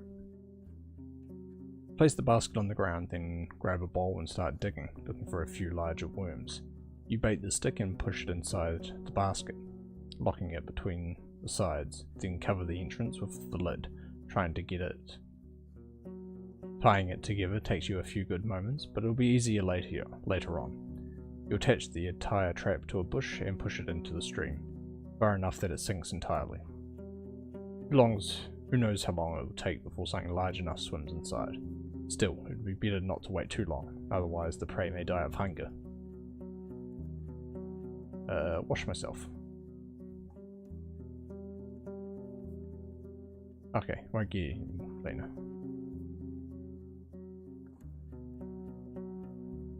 Okay, but we can travel from here.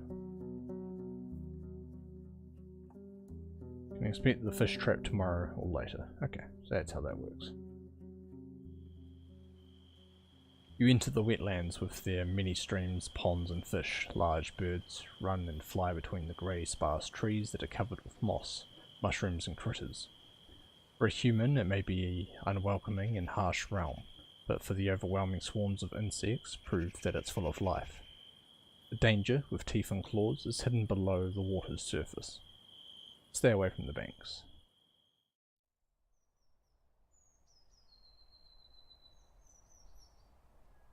This plant shouldn't be alive, not without leaves. It doesn't resemble the other trees of the wetlands, it's something else. Get off your horse and prepare your axe.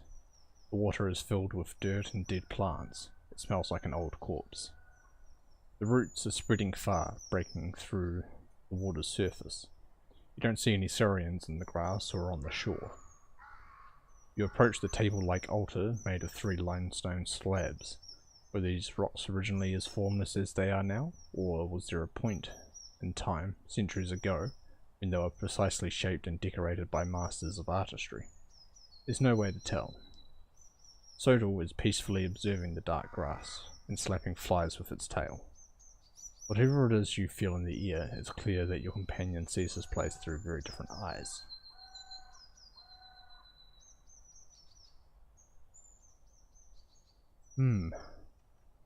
Okay, sounds like pagan stuff. Ask the right for a vigilant eye and a bright soul. You bow your head, trying to imagine an appropriate ritual, where whenever you start a thought, it runs away to the sounds of insects, visions of predators, smells of the muddy water. You rub your hands, focusing on what's in your grasp. Collecting your wits slowly, it takes a few moments, but you start breathing without sensing the stench. You arrange all the chaotic images into a cohesive utterance. Your prayer is brief, but once it's done, you feel prepared. Approach the altar. There's clumped dirt in the uneven nicks, fused by years of winds and rains. The bottom surface of the table is dusty, but you don't find any spiderwebs or mould, even though it's a perfect spot for them. The true roots cling to the altar in many spots. They're firmly attached. You struggle to move them even by an inch. The cream-coloured limestone is cold and smooth. No, we don't make an offering. Look into the water. You step cautiously without knowing how deep it gets. You have to consider that a saurian could be camouflaged in the mud, waiting for its victim to get near. Since you don't plan to kneel down and drink, you're hoping to dodge a potential strike. Once you get closer, you start breathing again. While the water is dirty, it's also shallow. You see the vegetation, swimming insects, and even small fish. All of them stay away from the tree roots, which look like a spiderweb covering the bottom of the pond. Aside from that, you don't see anything that would catch your attention. Closer look at the roots. You kneel in front of the one that's lying on the shore. It's brown, covered with hair that resembles that on your arm. When you touch it, it's moist, soft, and warmer than you would expect. Okay, so we know there are tree ants here, which are living trees. But you know what? I have no intention of doing anything with it. Stand up. You don't see any creatures or humans. You can continue on. Let's see. South, we don't know anything about. Is that right? Oh, I can't remember. It was... I think we want to go south? Not the archive. It's the journal. Groups and places. So we're trying to get to Howler's Dell, I think it was.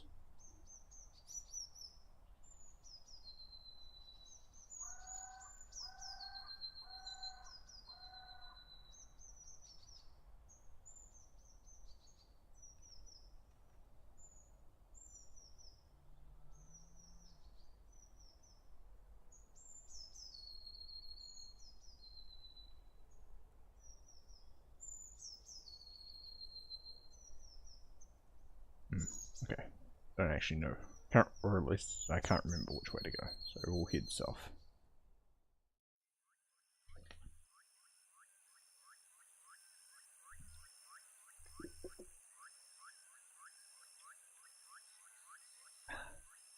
Oh, that's right, it was the abandoned mine that supposedly has nothing there, so might as well get it marked on a map at least. The shapes of mountains are cutting through the horizon. The water gets gradually less muddy. The cleaner it gets, the more animals you see. A family of deer block the road, resting and enjoying the cold water, which would be deadly for a human stomach. You consider riding around them through the sparse meadow, but your presence also causes them disquiet. Without much haste, they regroup and run east into the leafy forest. Travel forward.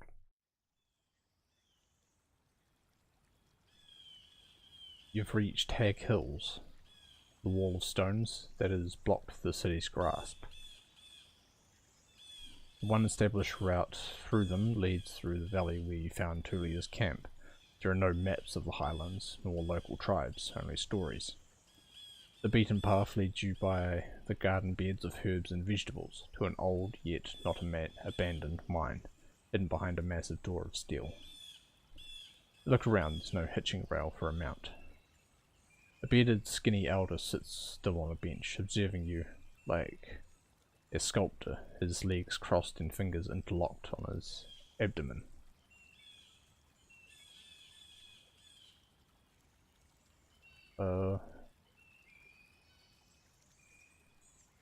Let's be distance. I get off my horse respectively. Respect. Yeah, okay. You dismount and keep an eye on Sodal. You greet the man and he nods back at you. You mention that you have a few questions. There's cold civility in the air, as if you're sharing a table in it.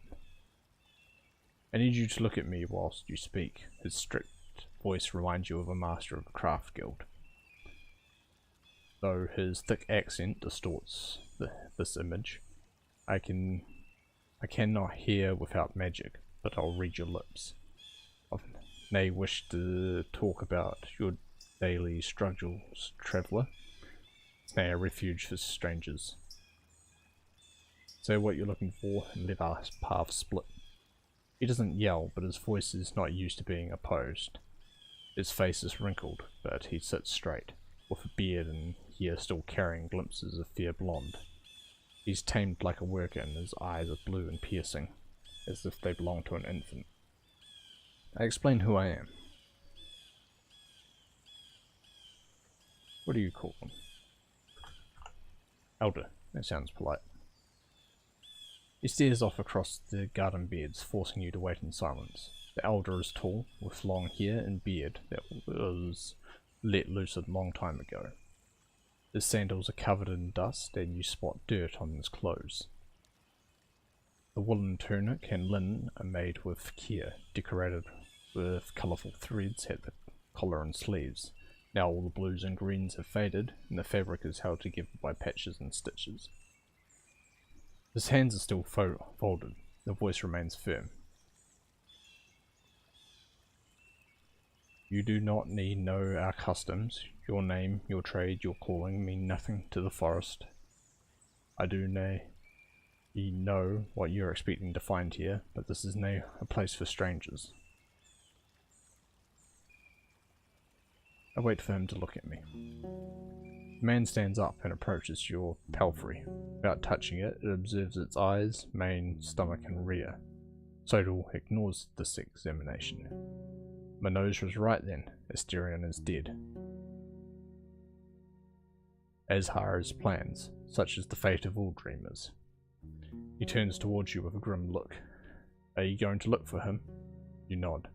Why, if he's vanished into the fogs, there's no point of putting yourself in danger. What do you expect to find?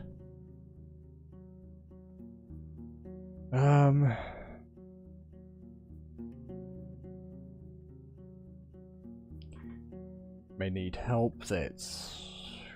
No, I don't feel like this guy would appreciate that. I do need to know what kind of danger he counted. He's observing you carefully. Do you plan to get rid of this danger, or maybe learn from Asterion's mistakes? Or are you still thinking about leaving this land for good? He starts to chuckle. Only the right questions will bring you the answers. With lively steps, he heads towards the spring. He washes his hands, once again forcing you to wait.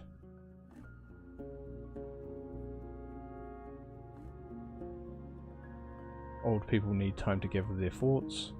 Tries to dictate the pace of conversation and put me in my place. His voice is cold and confident. So, what do you need?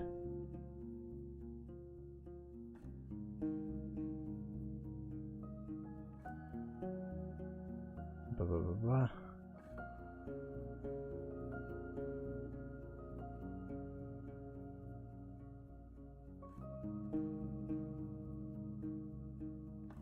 What can you tell me blah, blah, blah, about the village in the east? And I'm not willing to tell you that. He raises his chin and beard and shakes. That shameful tale ought to be kept in the past for the sake of the living. Okay. Can you tell me anything about the altar? He smiles. 'Tis the tree that you should pay attention to, the true gift from the forest. It answers to our offerings and rewards us with magnificent fruits. They heal both shell and soul, and make anyone who eats them stronger than they ever were. We gather around this altar whenever the winter ends, and whilst it requires a painful sacrifice from all of us, it prepares one soul for the future like nothing else could.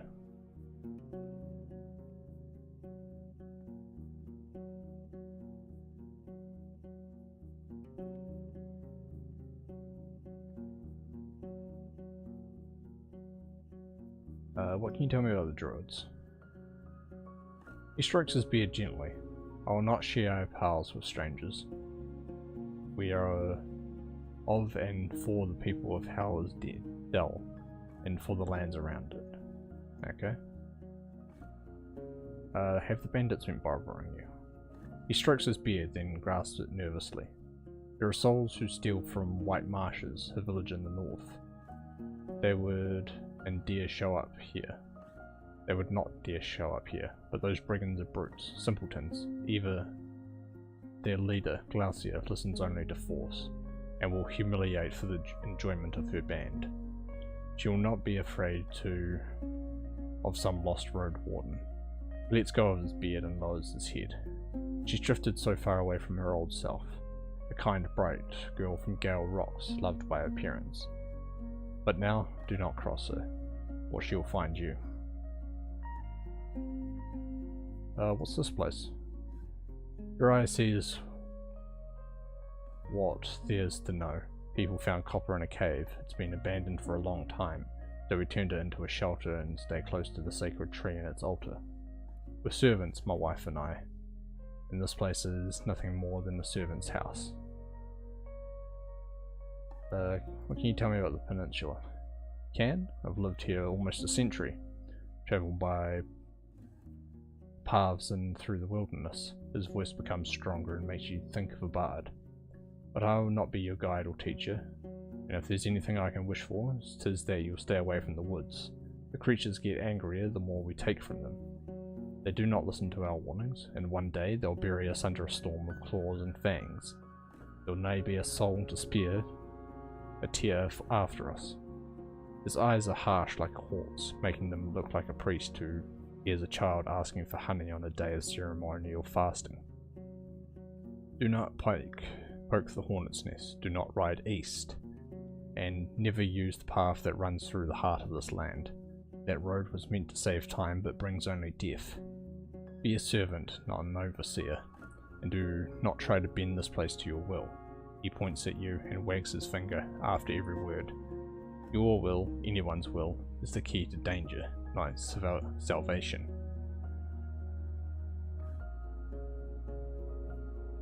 I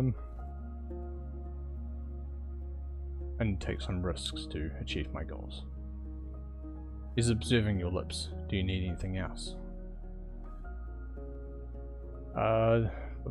Did you actually meet Asterion? He wanders among the garden beds, from time to time touching the leaves at hand. He was here more than once.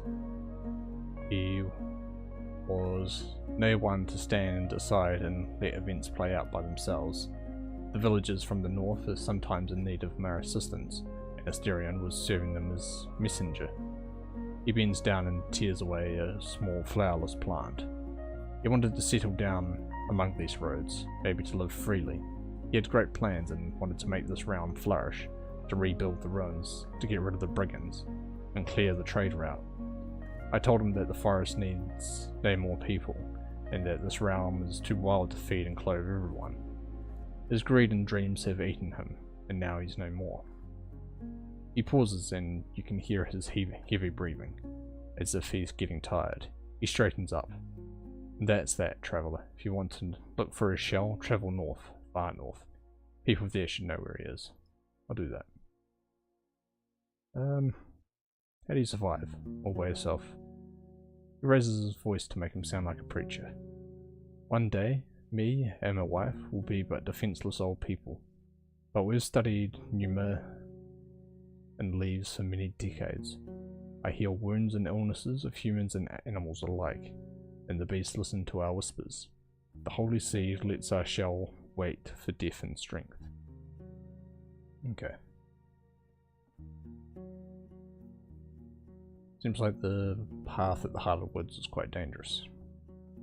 There's a long and dark past and already caught many souls of its builders. 'Tis paid with blood, and the last 10 years have revealed it was all for nothing. Since the days of... He glances at you, once again surprising you with how shiny and lively the blueness of his eyes is. Of grand discord. The tribes of this land are locking themselves in their fields and houses, too afraid to leave them behind, too untrusting to meet other souls unguarded. It is not the first road to be claimed back by the wilderness, will not be the last. You ask if he has any tips on how to survive such a trip, and he tells you that it would be wiser just to avoid it. Then he reaches into his pocket, grabs a leaf and puts it in his mouth, chewing gently. Death may take many paths to us, stranger, but cats are the one enemy that's both dangerous in its stealth as in combat. No human can fight it alone. If you see one of them, then it's too late. Do not provoke it, make it weary, but do not provoke it, make it weary, but not scared. Look big, talk a lot. Seek its action in its eyes.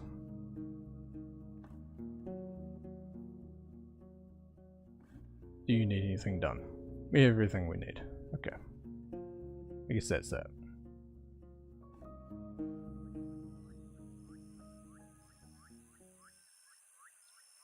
You slow down. Among the shrubs, a small pack of dragonlings is feasting on the carcass of a stray auroch. One of them, with red feathers on its arms, straightens up and gives you a curious glance. Its head tilts left and right, forward and back. It screeches at you but doesn't move and returns to its meal. You wonder what would happen if you were on foot. Would they let you be, satisfied with their prey, or would they run after you? But if so, for what reason? For now, you have enough space to move forward, yet stay safe. Powerful jaws break the monster's bones loudly, then bite off and swallow chunks of meat. I ride forward, but keep my distance and look over my shoulder.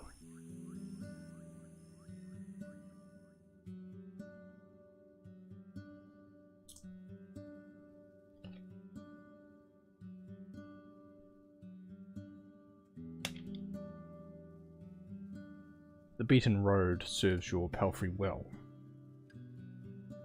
The forest to your left becomes sparse and brighter, and there are dozens of human-made paths along fruit-bearing trees.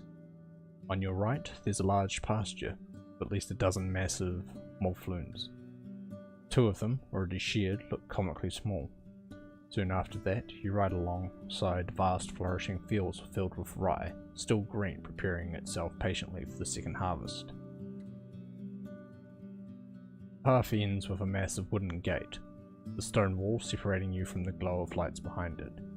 Isn't as tall as the roofs, but you can't imagine climbing to its top. There are pretty much no cracks, no missing bricks, a sign of many hours of labour, especially considering how massive the settlement is, as wide as a city district. Finally, maybe I can rest here.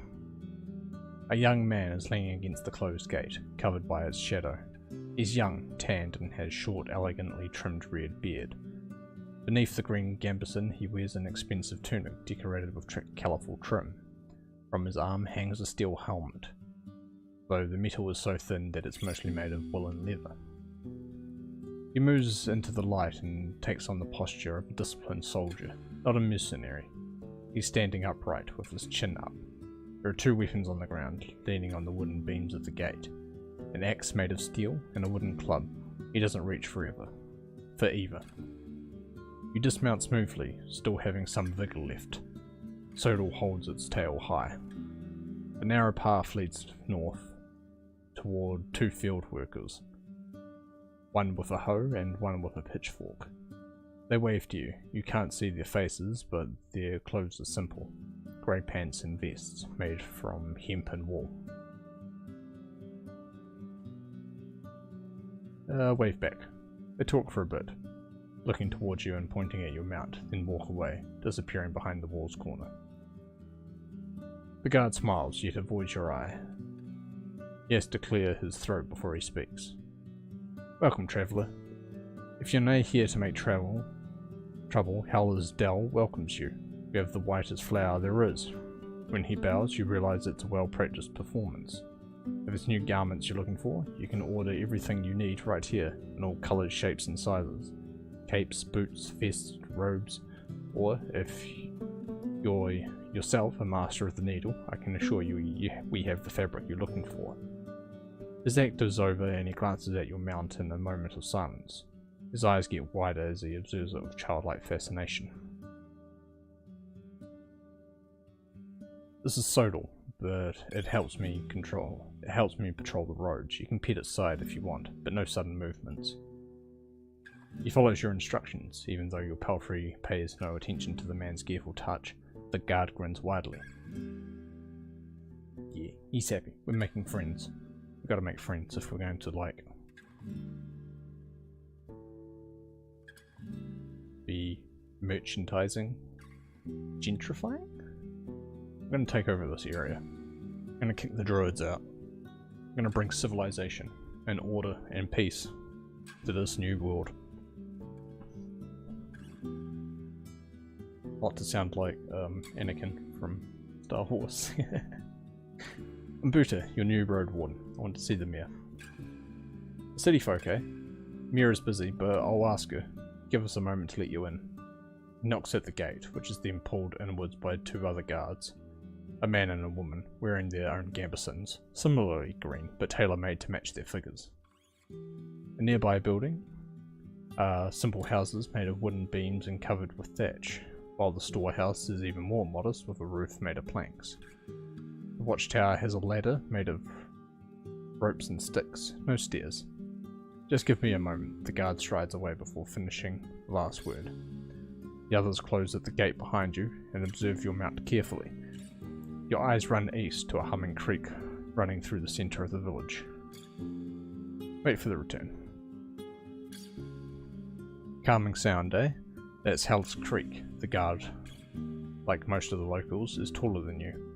Wide but shallow, and there's nay been a flood in years. Pa told me there used to be no bridges. Neighbours crossed it with their boots in hand, and 'tis clean like a raindrop, but there aren't many fish. We're the cleanest village in the north, her companion chuckles brightly. When the guard returns, he's still alone. She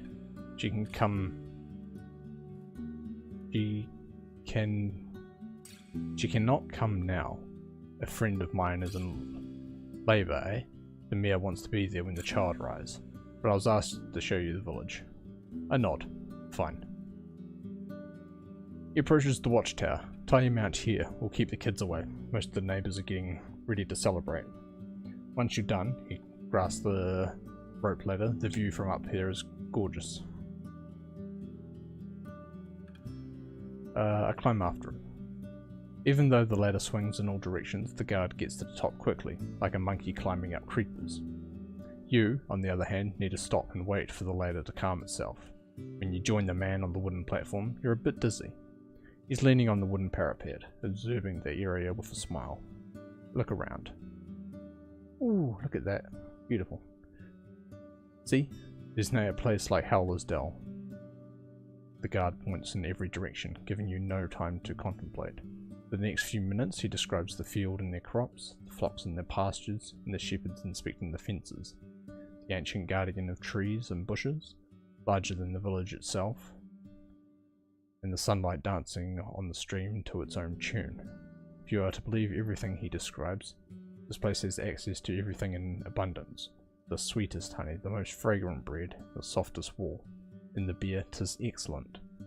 Sounds like a city merchant is trying to sell an old house. What an annoying kid. Near Hovelin you could find 5 larger and richer settlements in less than 2 days. No wonder he's so proud, why wouldn't they be? They've tamed this scrap of land and live in comfort.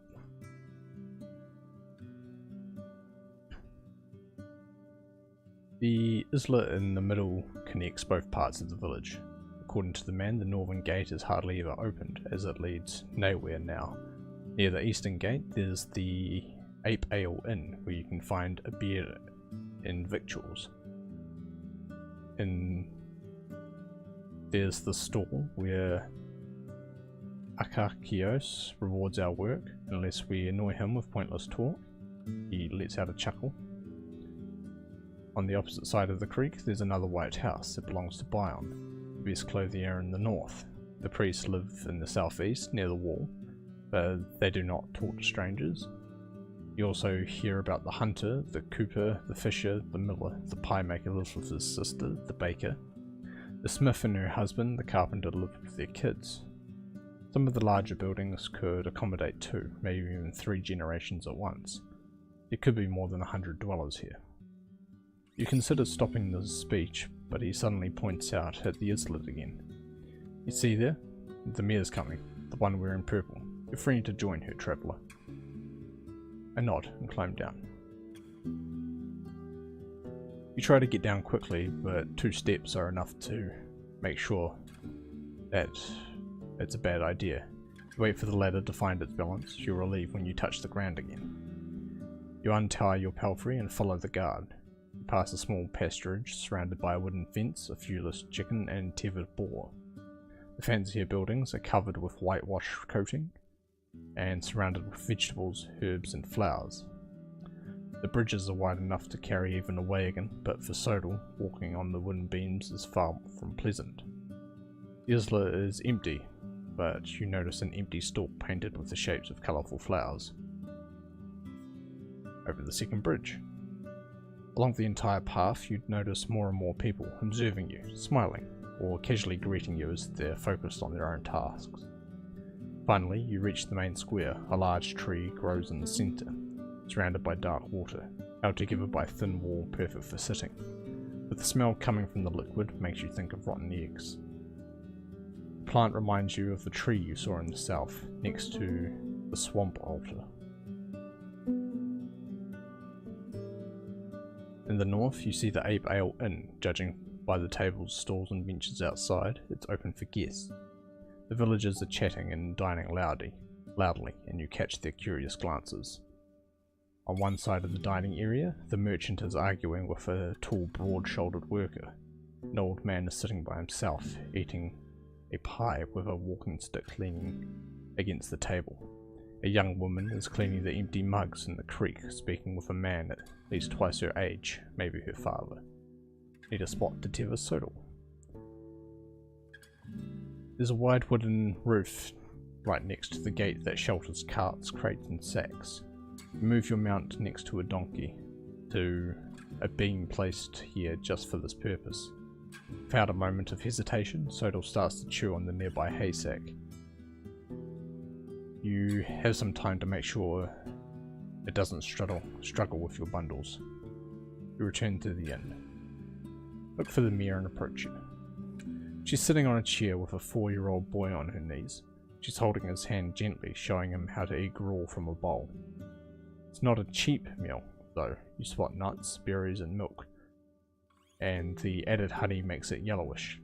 The kid is clean and quiet, and once he notices your arrival, he crams his mouth with a spoonful of oats. Now, love, the mare titters. Do not get distracted. She rubs the meal off his face. A few more spoons, and you'll go help Papa in the kitchen, eh? She gives you a radiant, though apologetic smile, then turns her attention back to her companion. Observe her more closely. Her long, full-sleeved linen dress must have been dyed once blue and once in red to achieve its dark, fancy purple, which would draw looks even of Lavin. From her left shoulder hangs a green woolen cape, as thin as a shawl. A brown belt on her waist has a large steel buckle that portrays a running deer with unrealistically large antlers growing in all directions like a tree branch. Unlike her tribesfolk, she's pale, with powdered and rough cheeks, and her lips match her outfit, though they're a bit closer to wine red. The thick, grey strands in her long blonde hair look more like a fashion choice rather than a result of aging. Her eyes are the colour of her cape, keen and vigorous. She's shorter than most people around, though would still be the tallest woman in the northern settlements while she's around 40. While she's around 40, her slim hands add fragility to her appearance. Even though her posture is upright, her legs confidently crossed and her delicate voice assertive. She makes plenty of gestures, but her shoulders hardly ever move. Okay.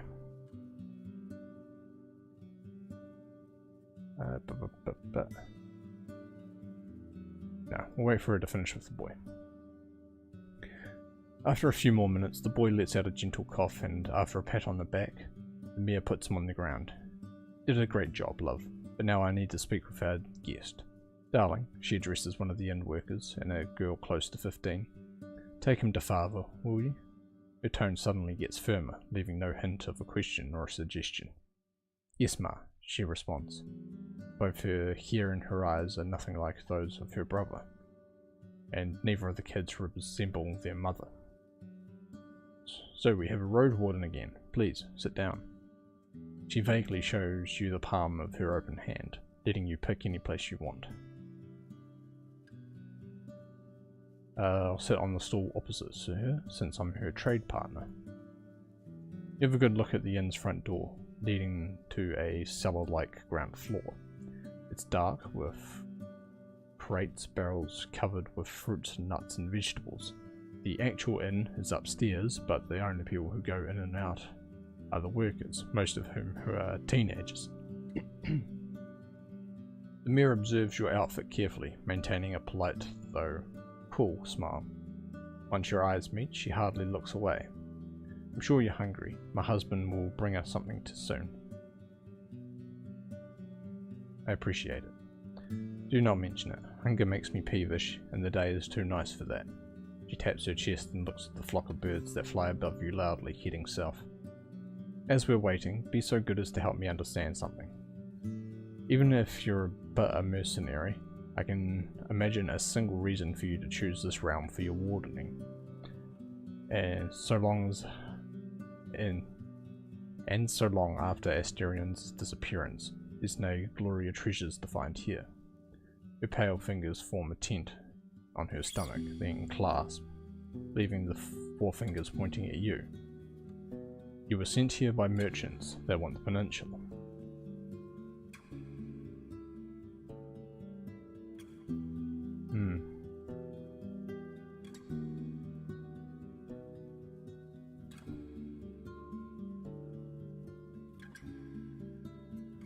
Present Hovleven's interest as an opportunity. You introduce yourself and touch on the more obvious side of the potential deal with the guild and the city itself, and the city chief, the troops, their pay and the patrols they would establish, the overview of taxes. Trade routes would bring new life to this place. You try to sound warm. It's a win-win. Throughout your speech, the mayor observes you patiently without interruptions. I see, she finally responds, and she observes your palfrey. She twists her deal buckle left and right, left and right. If it was that simple, I'd be eager to applaud, but it never is that simple, is it? Her eyes fill up with melancholy, despite her smile. I appreciate that you're coming with a carrot, not a stick, but when it comes to the guild, there's always a catch. Her accent is now almost identical to the one used in the city. Ooh, okay.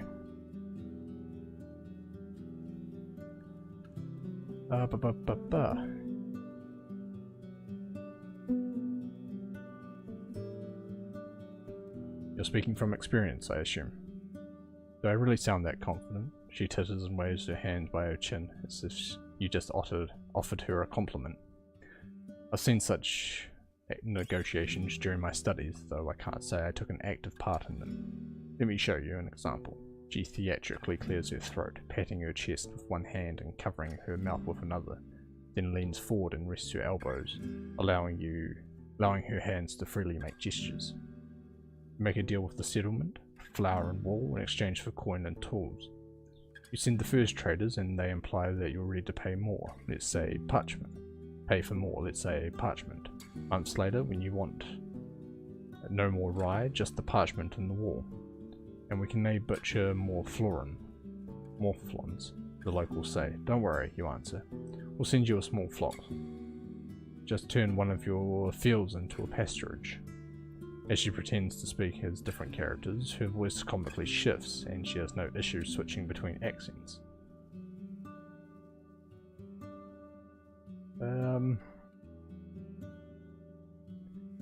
Encourage her on. She swings her hand above the table.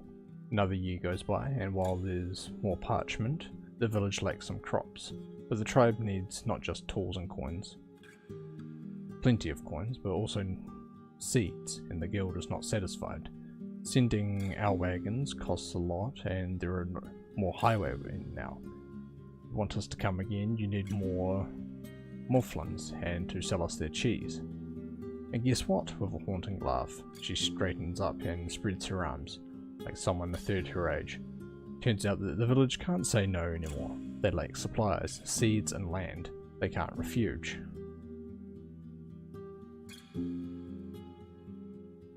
Don't you think the city would see value in keeping you strong if you're a risk for them?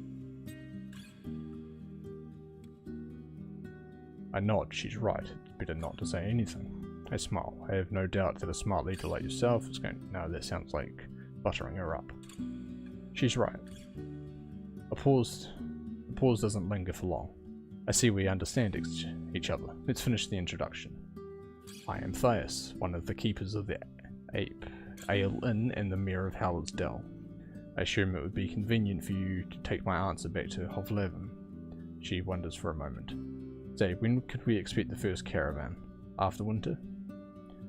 It depends on what you can sell and what you want in return. Oh, I got fed. While the conversation goes on, the food gets served. A refreshing aroma of roasted mutton, delicious, covered with a thick sauce made of mint, okay, never mind, Parsley and honey tempts you to bite right away.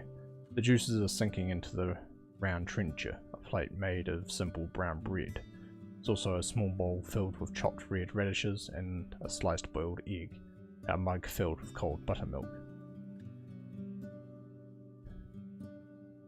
It's all bought by a few young people, all of them referring to the mare as their mother. And, in the end, the innkeeper himself shows up to wish you a good meal. He's wearing a clean orange tunic and a not-so-clean apron made of hemp.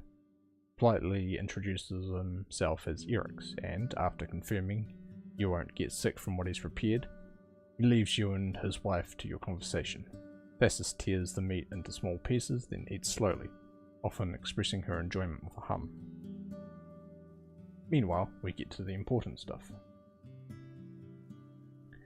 Sounds like the nearby ground is fertile. The village would gladly pay its taxes in grain and vegetable, with the expectation that a squad of soldiers would provide additional protection. Our youth is strong, she claims proudly, so we don't need your guards on our walls, but a lone road warden won't keep the roads passable. We need fighters willing to patrol the paths, maybe even the heart of the woods. That's what we would expect in return. You're not an expert when it comes to linen, cheese and wool, so the mayor spends a good couple of minutes describing the outstanding quality what the village has to offer, especially the clothes, which are meant to be as unique as those made by Master Crispus. You vaguely recognise the name of this tailor shoemaker, but you've never earned enough to pay him for as much as a single sleeve. And of course we will never reject some steel and bronze. We lack alloys for sickles and scythes. Then she repeats her question about starting a trade route. Truth be told, the guild is not sure what the peninsula has to offer. It's going to take more than your village to convince them. Understandable, but you won't find much in the other tribes. They have barely enough to survive even after they trade for our crops. For we have the only decent soil in this realm. At least the people of Gale Rocks have salt and barrels of fish, while Creeks sells meat and wood. Actually, if you haven't been to Creeks yet, the farthest village in the northeast, you could give them a chance. She nods with a smile. They could use your help with keeping their roads safe. White marshes, on the other hand, as well as old Pagos, are close to worthless. For a trade route, that is. She clears her throat. After these words, she stands up, walks to another table, and offers her trencher to an elderly man who sits there by himself with a trembling voice. He thanks her, then starts to chew on the soggy bread. She sits down, wipes her hand into a clean cough, adjusts the fold of her cape, and once again crosses her legs. So tell me, Buta, how's Hovlavin? I haven't gathered much news since the invasion. Let's see. Things stay humble, things are starting to look brighter, the harbour is full of life. Sometimes better, sometimes worse, not everyone has their own bed. The new generation is ready to start their own fight. Children who lost their parents from the war have no trade in hand, and there's not enough settlements. I don't know anything about how Hovlavin is currently. How is it?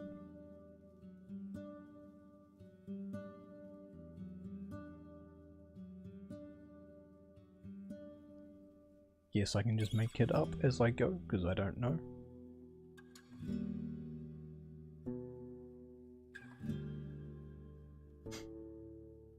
Choose the middle option. I was afraid it was lost to hunger. Her cheeks is trimmed with scorn. Good to know I was wrong. When the invasion started, some merchants were cheering in their houses, happy that they would sell out all the blades and food they had stored. Can you believe it? This panic will make us rich. She imitates the voice of a pompous man. That's why when the southerners reached the villages, they found almost nothing to eat. She sighs. Staying in a remote peninsula can truly be a blessing. She pauses, hesitant to go on, then shakes her head slightly. Well, we can't change the past. How can I help you, Buta? And that is, I think, where I'm going to leave it, because my voice cannot take any more. Overwrite the save.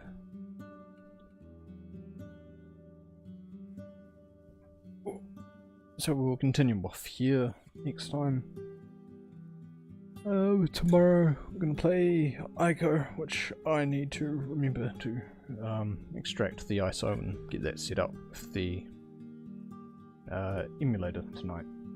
And I want to look into some other stuff for emulation for games to play after this or Ico. Until then, I will see you guys tomorrow. Bye bye.